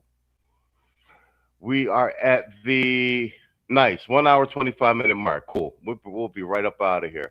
I want to do this last segment because this one popped up on my YouTube timeline. I wasn't actually even looking for it. I do be watching body cam footage, but me and Mr. O covered something on a random shit stream like maybe 2 weeks ago, and it was a Becky ended up calling the police because what do you call it?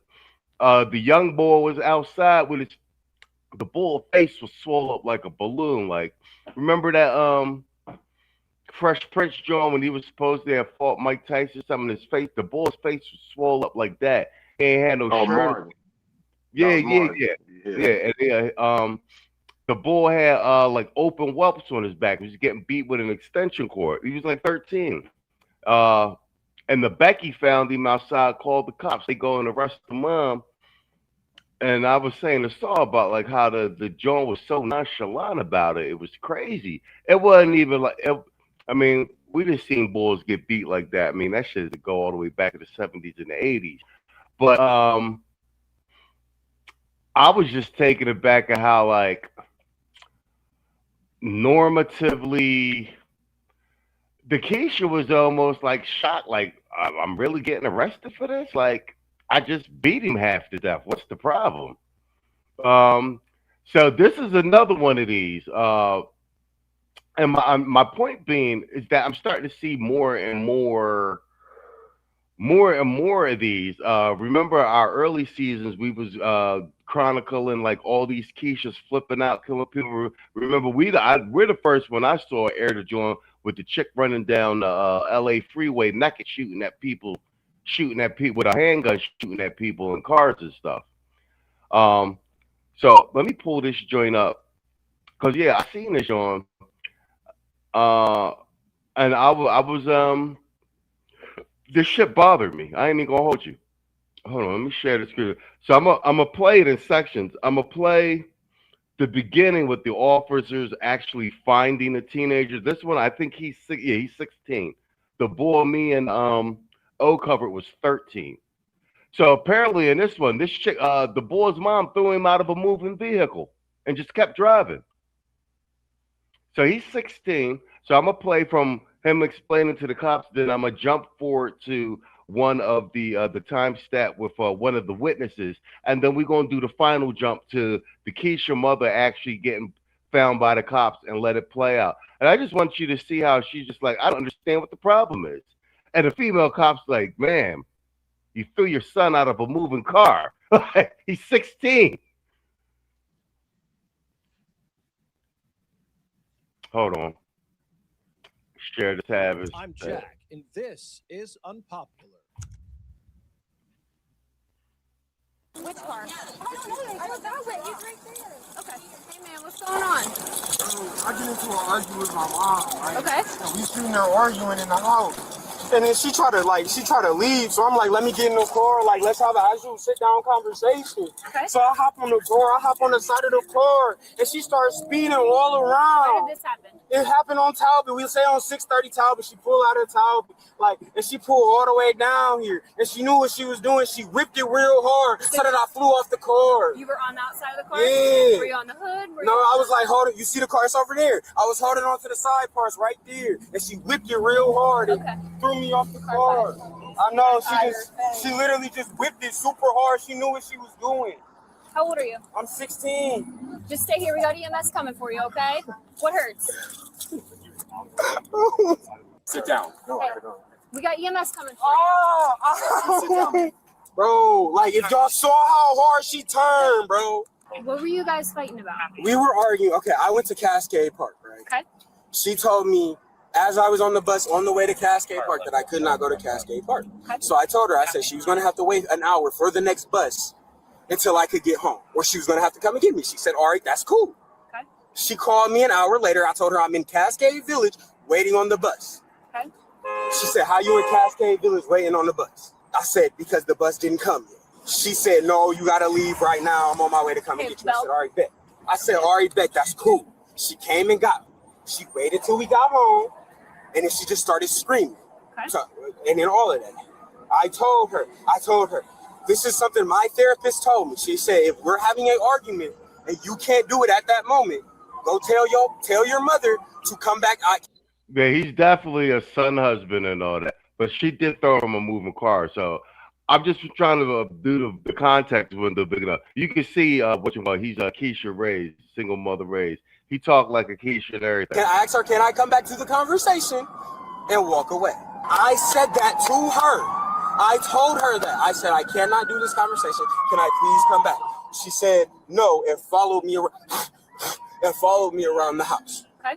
And then we was in the house. We were in the house. She started screaming. She said I wouldn't give about her if she died. That's when I got mad. Okay. And I just started screaming back.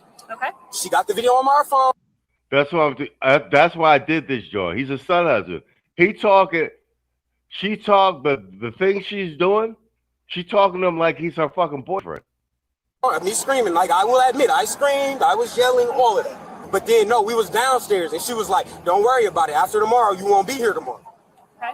So I told her, I said, if I'm going to not be here tomorrow, and you're going to kick me out again, then I just won't be here. I'll disappear on you. Okay. And she was like, "I know you will. That's what you're good for." Then. So then she got in the car? No. I called her, huh? Is that it? He was on the outside of a car. She was like, no, I called her. I was like, Mom, like, am I going to be gone? Like, are you kicking me out? She did not answer. She just hung up. Okay. So then I started following her. I was like, are you going to kick me out? That's all I want to know. If you're going to kick me out, say that so I can leave. She didn't want to answer the question. I said, all right, then. So I followed her to the car. She hurried up and locked the door. Okay. So I grabbed on. That don't sound like a son and daughter. It sounds like a motherfucking couple. I started banging on the window. I said, just open the door. And then I started banging on the window. On the passenger side? On the passenger side window. Okay. She started her car up. I said, all right, bet, watch this. And I hopped on the side of the car. And then we got right there to that light, right there at Lover's Lane. We got to the Lover's Lane light. And I got off the car, banged on the window again. So you're standing on the ground. Yeah. You're banging on the window. Yeah. And then? She didn't want to open the door. Okay. And she tried to speed off again. Like, my feet is under her car. She tried to speed off again. So I hurried up and grabbed on the car because I knew my feet was on the car. And I hurried up and grabbed onto the car so my feet didn't get smushed. Okay. Are you want to go to the hospital? No, I'm cooling. I just need somebody to check this out. She was like, no, we get right here. I'm holding on to the car. I'm holding on to the car like this. You want him to go to the hospital? I'm chilling. We'll talk to Mom, but probably he got thrown off the car. Mom's the other part. It don't feel like nothing broken though. Okay. It was like, I was going like 45. She was very fast. 45 is fast. All right, I'm going to jump ahead to the witness and then to the mom. But, who said that? Hold on, look at my chat. Yeah, outspoken introvert. Yeah, 100%. Lover's Lane, the irony, better 100%. Yeah, and you right, Quiet Storm. He better leave before she take him out. Real shit. Hold on, let me jump forward to the witness real quick. There we go. She's a fat witness. She's a witness. From this way, she whipped. Coming this way, he went flying off, and she took off down that way. Was he on the driver's side or passenger side? Passenger side. Passenger side? But Like he's in like, the back door? outside of the vehicle? Yeah, he was outside of the vehicle. No doors open? No doors open, No nothing windows? like that. No windows Okay. open, but like he was like, you know how most vehicles have like that bar up top? Yeah, like a where you rack, put- yeah. luggage rack? He had his hands on that, and when she whipped, his hand slipped, and he just. Okay. Did you see what happened? He's my kid. Oh, okay. So you, I will okay, show you were you saying what happened. okay. So you were saying on the side of your car. Yes, he was. Okay. I've let him do whatever he wanted since he got out of the psychiatric facility. He's been in the wheelbase everywhere. He ain't for nothing. Okay. Let's start there. And so I let him do everything that he wanted to do because it ain't nothing I can't stop him from doing. Because I can't tell him he has to leave because he lives there. I can't not tell him he can't come in. Because y'all have told him that, not you specifically, but y'all have told him that multiple times. Today, I told him he got off of school. I got off. So this is the part. This is the mom. But I want you to listen, like how she's she's explaining this shit to the cops like that shit is normal. Like, yeah, I know he's all flown from the car and all fucked up and everything, but there's a very logical reason. And she explaining it to him like they going to be like they are logically going to be like, yeah, well, of course that makes sense, and like she not going to get arrested. It's the level of detachment for me. Like, this is a problem. What? I called him. He said, "Hey, Mom, I was just about to text you. I want to go to the park." I said, "No, you're not stay this week. You come home." I go pick the baby up from Barberton, check his location. He's not at home. He's somewhere he ain't got no business. So I called him. I said, "Didn't I tell you to come home?" "Well, I told you the bus didn't come for an hour." "No, I know how the bus works." Blah, blah, blah. I get him home. He go upstairs. I said, no. We about to talk about this. Not even on no screaming. I have cameras in my house. I can verify everything. I tell him, we about to talk about this. So he's like, I'm like, you don't get to do whatever you want because people have told you can do whatever you want. I'm your mom. Like, this is what I say in my home. If you don't like it, then go somewhere else. But you're not going to do whatever you want here. You're not going to. And so he got upset. It's because I made the statement to him. I said, tomorrow's payday. I have videos, more than an hour worth of a video of him ranting and raving and running through the house, talking to himself. I have 3 other children besides him. He wasn't allowed back in the house with me because they were scared of him. And now he's literally running around saying that he's scared of me being in the home. He's scared to leave to go to job corps because I'm going to get sickness. They have. You hear what he said? He said that he's scared to leave, not be in the home because he thinks that the mom going to kill the other kids. And the other kids, those are his siblings, but they're all by different dads and shit. My fathers who will tell you very differently who I am. So today, I say, you know what? He's been going through the house for like an hour and a half. I'm going to get up.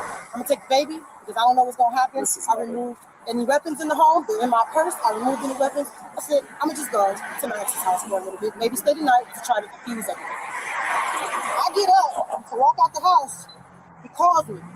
And I answer the phone. He said, so just answer this question. You about to send me away? You about to send me away? And I said, I'm done talking. We've been arguing for like 3 hours. I'm done talking. So I'm going to go ahead and leave. We're going to calm down.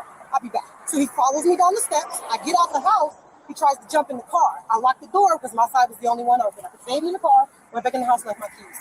I tried to literally fall, back out the car like quick enough so he could just fall in the grass. And no, he didn't. That didn't stop. So he literally proceeded to stay on my car I live on top of it, right here. We hit the corner, turned this way, he was still on top of it. You see how she telling this story like this shit makes sense? Like that?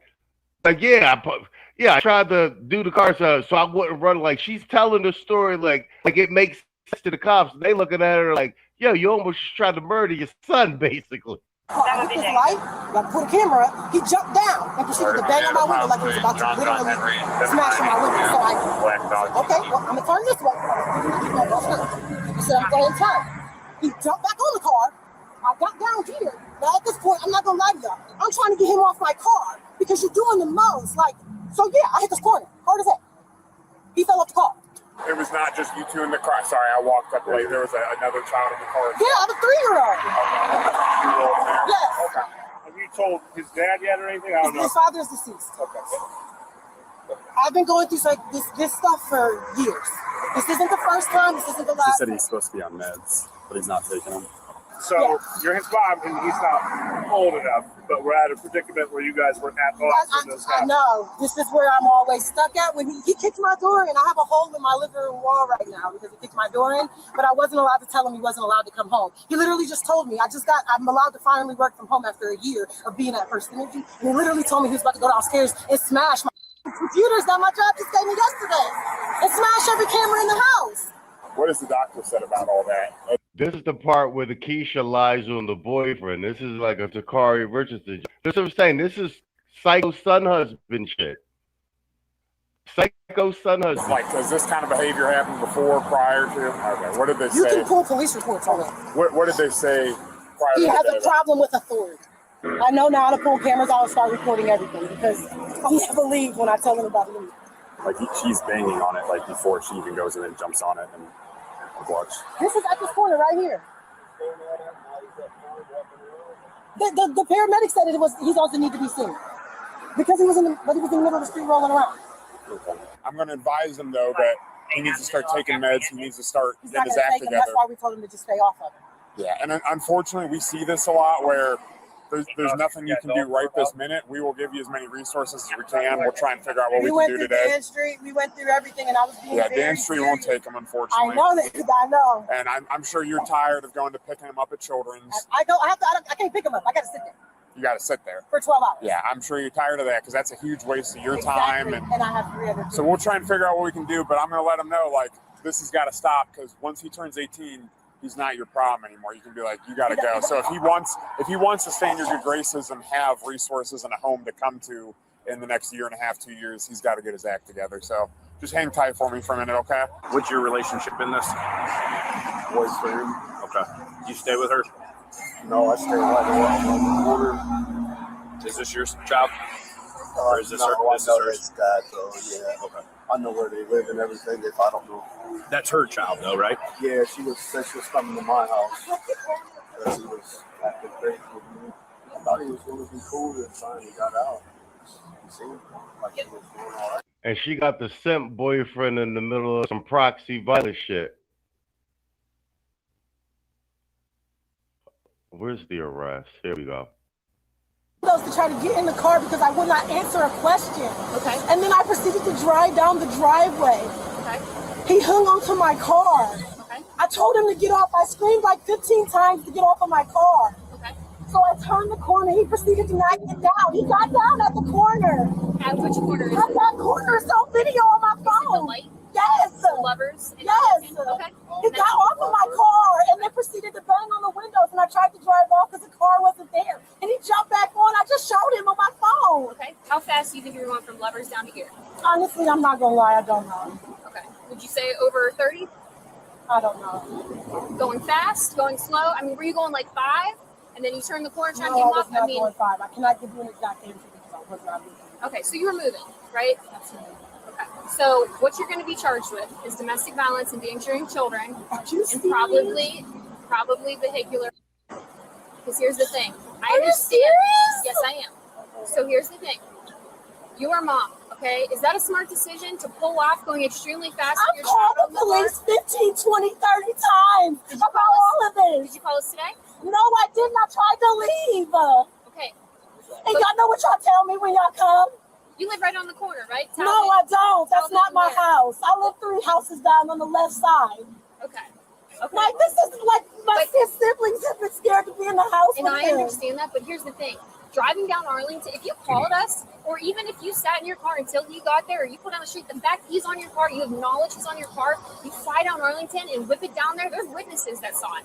Do you know what happens when I call y'all? Listen. Y'all tell me that it doesn't matter what he does in my house. I can't tell him he can't come because he's my kid. Y'all tell him that I can't say that he can't come in because he lives there. He can destroy anything in my house that he wants. I work a corporate job. Listen. I have 4 kids. What happens if you would have turned there and he would have fell off that and got hit by a car? Why did he think of that when he jumped on my car? Where's the Why didn't you consequence for think of that when you flew down Arlington and turned? Because there was a person on my car trying to break my Your windows child, in. ma'am. Your child. Right. Yes, it was. But what does that mean when he jumps on my car? I'm not even. Bingo, that's what I want. Yeah, what is it? She goes, that's your child, man. She's like, yeah, but what does that mean? I know I let the whole thing play because I wanted to, when I watched the video, it was like, she was really talking about him like he's like an ex-boyfriend or something like that. Not that like it's her son or anything else like that. And she literally basically did just try to kill him. And she thought she was going to get away with it. Go ahead, so I'm going to give that to you first. We do a round robin to get out of here. As you can hear the other cops in the background, they started down the trajectory of adultification or spoutification. Taking meds and this and that, like he already got the little quote unquote pickaninny figured the fuck out. You know what I'm saying? I'll say this is good detective work by the Becky right here. You know what I mean? With the fact finding and the witnesses and like piecing everything else up together. This lady tried to use emotionality, woman to woman. As you can see, the tears ramped up.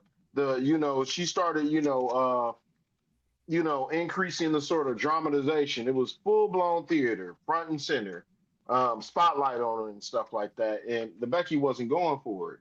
This is a child. And unfortunately for the child, this is all he knows. I know that a lot of people, sit up here and, they speak about these kids and stuff like that. They don't know any better. You know what I'm saying?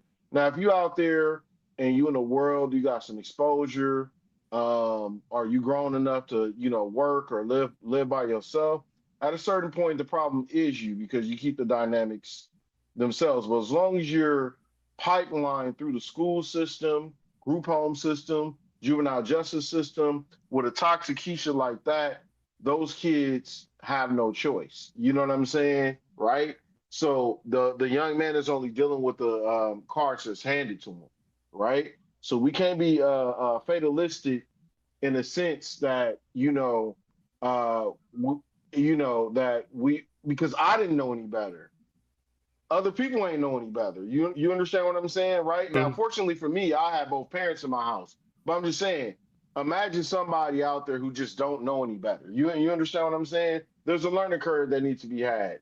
As far as, all that damage in the house and this, that, and the other, it's almost like she already had it figured out. There's no doubt to me that she did all that and was going to try to pin the blame on him. You know what I mean? She spazzed out because he didn't show up when she wanted him to. Now, son husband shit. Exactly. And there's one key thing also. There's a mention of Job Corps, meaning that at some point he did try to, seek some sort of independence, on his own. You know what I'm saying? But he's just so wrapped up in that dynamic that, he's not making good judgment calls himself. Not to contradict what I just said, but he does care about his siblings. You know what I'm saying? So just something to think about, man. It's really a sick and disgusting dynamic, and filthy people like that needs to be in the bottom of the motherfucking penitentiary, especially with all the acting and the lying and this, that, and the other, as if she's so motherfucking afraid in her house. So yeah, I'll land my plane there. No, I think you 100% spot on. Even the depersonalization. This is your son, ma'am. You know what I'm saying? As if he was some nigga who just jumped on her car from a gas station. You know what I'm saying? Right? Yeah. It sounds about right that she threw him out of the car. So I'll land my plane there. No, spot on. And that's what I was saying too. I wanted to have the whole with her talking, because she talking about him like he's some nigga. Like, you understand? Even the stuff she's saying she's doing, that's the stuff that you do, with your boyfriend that you're going back and forth with when you trying to line him up and shit like that. And then when the Becky cop said to her, said, "But ma'am, that's your son." And she was like, "And he was on my," you understand what I'm saying? That's really what was thrown. And like I said, we saw this in the conversation when the Keisha when the 13-year-old boy was outside with his face all busted up, looking like somebody beat him in the face with a brick, and his back was all split open, and they had to go talk to the mother. She was just like, "Oh, I just have to discipline him." It's just, you know what I'm saying? And they talking all regular to the cop. Like the cops is looking at him like, "Yo, did you see the condition your son is in? Like, you think you gonna talk your way out of this?" And the female cop said, I think they charging her with attempted vehicular homicide too. Detroit 313 said Keisha will eat their own children. That's how they become out of order. And I think you're onto something there, and you have a. She's gonna be on the female side of the damn prison, while your boy Chud is gonna be on the male side, getting stretched out. Wow, from the crowd. How do you like this show? There's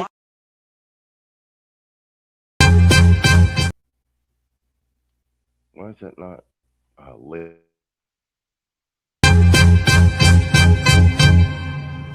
Man, fuck all you hoes.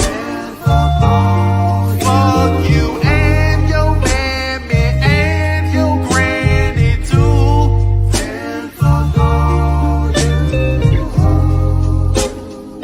I'm sick of this shit. Fuck all you hoes.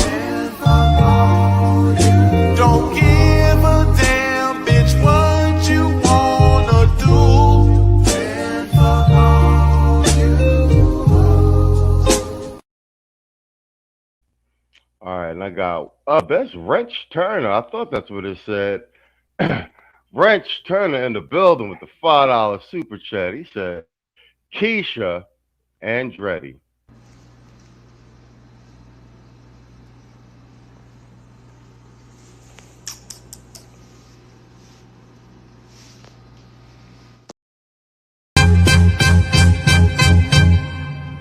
Man, fuck all you hoes.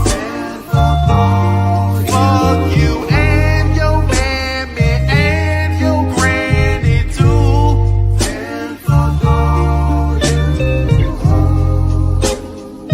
I'm sick of this shit. Fuck all you hoes. Don't give a damn, bitch, what you wanna do. Fuck all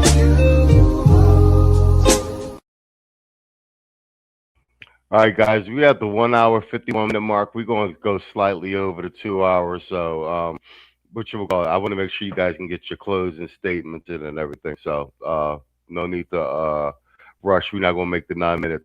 Tito, I'm going to give it to you, and you can pass it to Mr. O, and then we'll do closing statements to get out of here. Yeah. The first thing, where is this? Where is this taking place at again? I'm gonna be honest with you. I'm not sure. Let me check the credits. Yeah, because is this in the South? Where is this? It looked like it might be in the South. I'm waiting for I can click the more about us disclaimer. Where's this at? This is in. We're on popular. But they don't even tell us. What's the police car say? Hold on. Yeah. That'll add context to this. Come on, man. Well, really, bro? Where the police cars? Oh, wait. It's it might be Florida. Florida. Okay. Well, I don't see Florida as the deep South no more, so that explains a lot here.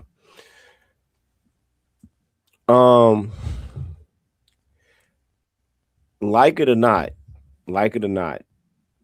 the last vestige of the plantation is often these single mother-led households, because at the end of the day, they've been trained to, the shit that happened on the plantation really psychologically and spiritually destroyed them.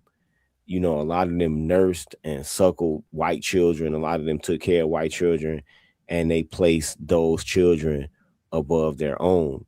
And see, in that process, it taught them to deify white children and look at black children the same way that the slaveholder did, is as chattel.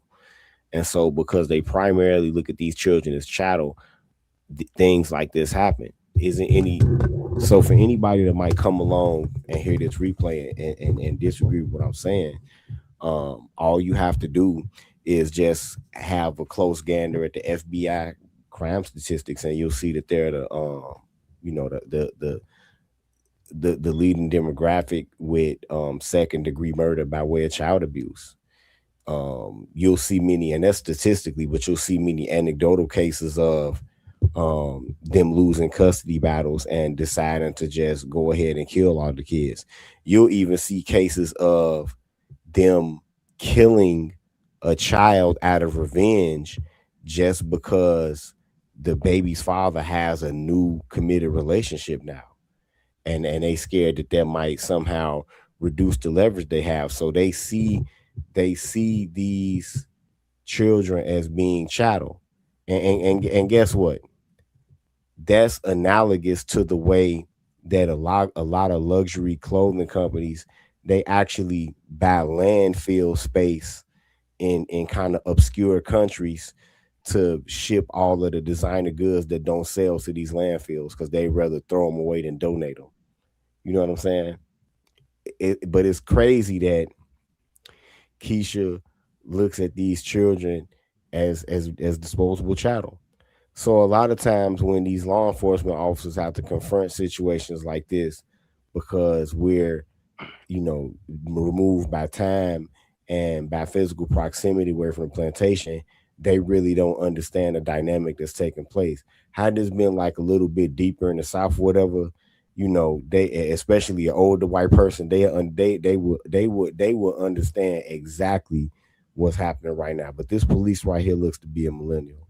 But an older, like a white person my age or older, they will understand from like in the woods of Mississippi, they will understand exactly what's happening here. They would understand exactly what's happening here. But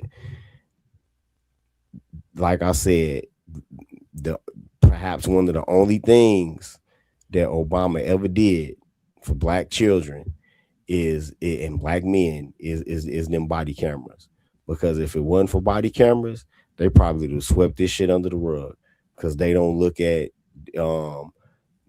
black boys as being any more human than the mother does. They would have swept this shit right under the rug. I guarantee you. I remember when I was real young, I think I was about 8 years old. I was at one of my auntie's house, and she took care of a lot of kids. Everybody had like a female relative like that back then. And I saw this boy that was about maybe 5 or 6. I don't know what he did, but his mother like relentlessly pummeled him walking down the street, just raining blows on the side of his head. And then when she knocked him totally unconscious, and then threw his legs over the curb and got in. I'll never forget this. She had like a bronze brown Chevelle with a black top on it, and she backed up over his legs and crushed his legs. Damn. And then picked him up with his legs just like a rag doll, and put him in the back of the car and sped off, and actually tore the mirror off of the park car that was in front of her. I remember seeing that when I was like 8 years old. They're saying this is Akron, Ohio. Oh, this is Akron, Ohio. Now see that now see that gives a lot of context as to why the policeman is so shocked, because most likely him being from Akron, Ohio, he might be the progeny of some people that might have came to the country after slavery or just as slavery was happening, that was newly immigrated from Germany or something. So he might not understand the plantation dynamic that's taking place. A lot of Northerners don't understand that shit. But yeah, I kind of figured that when I looked at the photo. That's why when y'all said Florida, I was like, okay, but I don't see, you know, the trees look deciduous. They don't look like palm trees or nothing. So I kind of figured it might have been somewhere in the north. But yeah, they don't understand. That's why they are shocked by this. You know what I'm saying? But at the end of the day, you got to understand that the override majority of so-called black women look at children as chattel first, and human beings second or even third. Now, land my plane now. Well, we've got enough statistical as well as anecdotal evidence to actually support that premise. Yeah, the chat was saying ATL, but Mr. O said in the private that it's Akron. What you call it? Go ahead, O. That's all you, and we'll do closing statements to get out of here. Mr. O? Yeah. So, here's what we got. Here's what we just saw. We just saw that body cam, a 16-year-old black boy literally kicked out of his own mother's moving car. This isn't just a bad parenting. This is a snapshot of crisis facing young black boys right now everywhere. And this is a Midwest thing, so I'm not surprised that, you know what I'm saying, Midwest shenanigans and chicanery goes all across between Ohio all the way over to Iowa, you know what I'm saying, all the way over to Nebraska. This is crazy. I've been saying this for the longest now. I was raised by a baby boomer mom, but my mom was not like any other mom, but I can't skip the ballistics. I seen how baby boomers raise their children too. I seen Gen X raise their children. I got sisters and cousins in that generation. Top subject. To each their own. Millennials, I gotta say this. I have the worst women in my generation. That means they are the worst mothers. The millennial mothers are proven to be some of the worst in this country. has ever, ever seen. Raised on social media, self-care. And I'm not your friend, I'm your mother, TikTok quotes, but look, let's be real, y'all. Let's be real. It counts, but it don't. It don't. To me, treat their sons like they emotional punching bags, bro. Or stand in step dummies and step husbands and stuff like that. For aka the men that left them. This wasn't discipline right here. This was straight almost murder, aka abandonment. Red rum out there. I'm gonna say red rum. I ain't gonna say what's the name N word, but you know what I'm trying to say. They treating their sons like body bags, punching bags, emotional tampons, got sick, twisty, emotional incest relationship. They sons like this is some stuff you do with your boyfriend, your baby daddy, or some dude situationship you've been doing. You try to run over your own son, almost take off his foot. And you're gonna basically throw him under the bus and talk about his mental health issues and stuff like that. But who put that mental stress on him? Who make him take them on so-called pills? Who stress him out and make him show out and wild out to make you think you gotta go ahead and run him over? And the only reason why he probably ain't run away yet, I have known with I got nephews and nieces like that, and I had dealt with children like this all my life. He probably tried to get away, but again, his siblings. He want to go ahead and make sure his siblings don't turn out like him. I know it's her. I seen her work. I know women like her. She tried to do an emotional plea with another woman who's coming to go ahead, and her job is to go ahead and critique people like you. Trying to gaslight her with emotions, trying to cry, and then she gonna be like, well, I was in danger. I was in trouble. It's him. It's his mental. No. Y'all millennial mothers today, no matter the race, but black ones, y'all some of the worst stewards of children, like Tommy Sotomayor said. I can't unsee it. Y'all would delete y'all kids. Y'all try to run them over, and y'all go ahead and say it was not y'all fault. I can't even accept that. I land my plane there.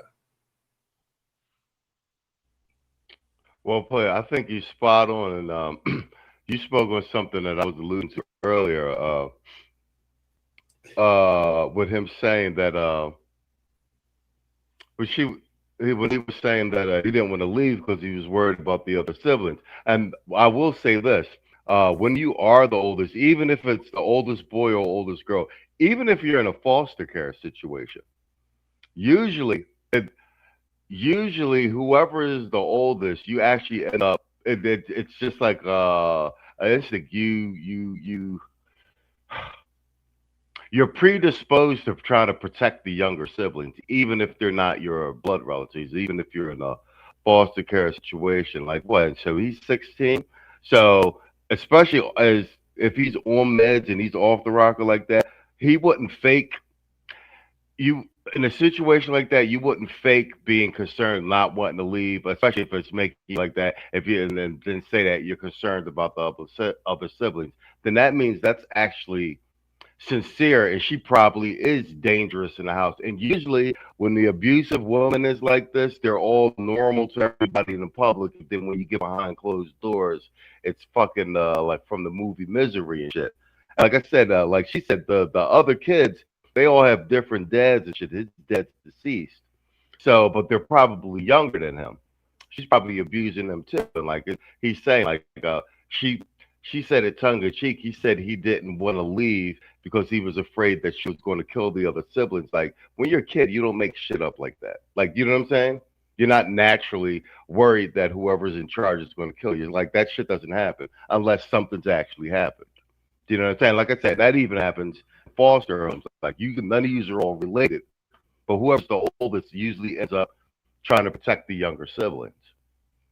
So spot on. Yeah, that's like I said, this actually literally popped up on my timeline maybe an hour before we went on. And I was watching it while I was prepping the show. It started bothering me when I heard the police start interrogating Keisha. I'm like, man, she really talking to him like what's the big deal?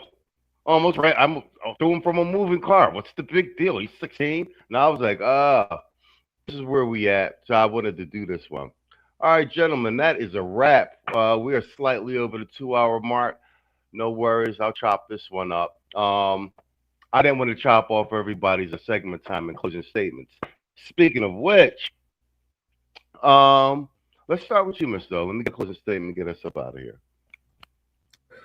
Well, for the longest, I've been trying to tell people that Donald Trump is not a so-called racist. Again, he was in Bobby Brown. I know he was friends with Michael Jackson. I know he endorsed Jesse Jackson. No relation. But this dude was in Bobby. That's a nigga. That's as niggas you can be. You in Bobby Brown video circa late 80s, early 90s. Oh, come on, bro. I ain't trying to hear that. And to furthermore talk about the dudes that try to take them down and everything. Now they getting that crazy work, that dirty work, and they about to lose their whole career. Jasmine Crockett now do in Louisiana. Let the chips keep on falling. I'm loving it. And last but not least, again, Keisha, look. Y'all got bad representation out there. Frankly, I don't care. Y'all already had one. You know what I'm saying? Y'all just been looking we're worse than 4K HD. Look, y'all got to tighten up y'all image because these boys going to see all these body cam footages, all these TikToks, all these little short form videos of dudes exposing y'all dirty work. And they're going to be like, you know what? Hey, I can't mess with them because they are basically a cesspool of ignorance. They are a nation of ignoramuses and basically savages. You cannot impregnate that. You can sleep with that, but do not impregnate that. And that's going to be your class in the next 5 years if y'all don't get your act right. I'll land my plane there. Outspoken introvert, you stupid. He said he was at the grand opening for Diddy's restaurant with that whack ass food. He was cool. But you know what? If you look at the old video interviews, he was actually trying to help Puff out, being like, if you look at that old Charlie Rose joint, he was just like, I know what you're up to. You're a really nice guy, but you're gonna have to cut some of that. He was talking to him in code right on Charlie Rose. I know what you're up to. You're gonna have to cut a lot of that out.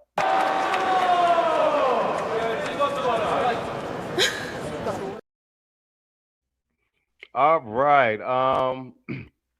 Go ahead, Tito. That's all yours. As y'all know, it's spring right now, and we have ahead of us another platinum roast summer. We've reached a point in time where it's time for a lot of these channels, a lot of these content creators to go. So if y'all have any suggestions, please forward them to my email, and I'm sure that most of y'all know what my email is. I can think of some names, but I don't want to spoil any surprises. But it's time for a lot of these motherfuckers to go. It's time to not leave any doubt as to who's in the space. This is the season to get rid of interlopers from now until the end of this year, especially with the midterms coming up, because we don't need these motherfuckers speaking for us with the midterms almost here. So this platinum roast summer, make sure you get those suggestions and keep your ear to the ground, and I'll land my plane now. All right. Well played. Hold on. Where's my... There we go. All right, so it's all yours, man. You wrap us up. Get us up out of here. I'm just saying, man. Y'all done summons the damn Grim Reaper. I don't know who about to get got, nigga. It's a bunch of anonymous niggas about to get got. So, it is what it is. Y'all done put yourselves in the bomber site, continuing with the bullshit. I mean, we already estimated that there's gonna be some attrition, that there's gonna be some bitch ass niggas selling out for money, or pussy for that matter, or even just simple internet clout or whatever the case may be. Like I said before, the names change, but the talking points remain the same. And that's all you got to know. That's the biggest detector as to who's for you and who's against you. You know what I mean? So don't get attracted to these like personalities, these gurus, and all these old other weird niggas and shit like that. And we expect you all in turn to hold us accountable. We do have a value system, but we're not above reproach either. And the thing is that everybody is taking a turn in the biggest industry that America has to export today.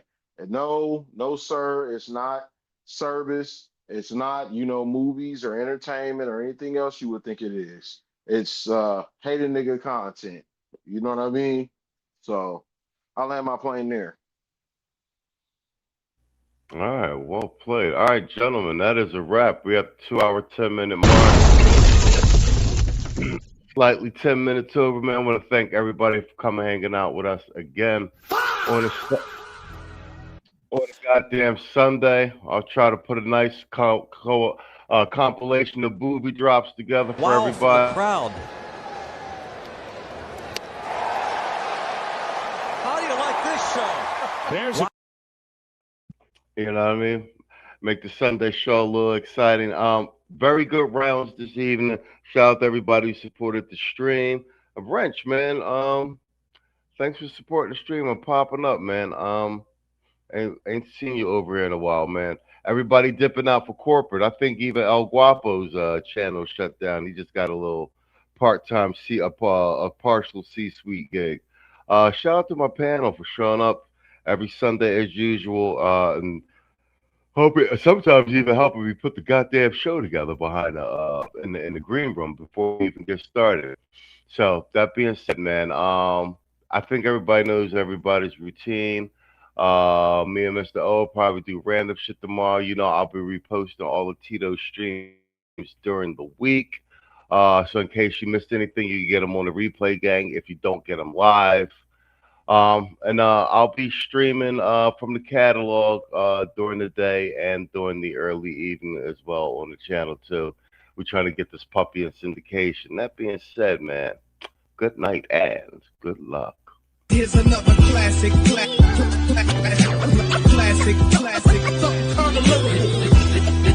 definition of hip hop. Here's another classic. The definition. Here's another classic.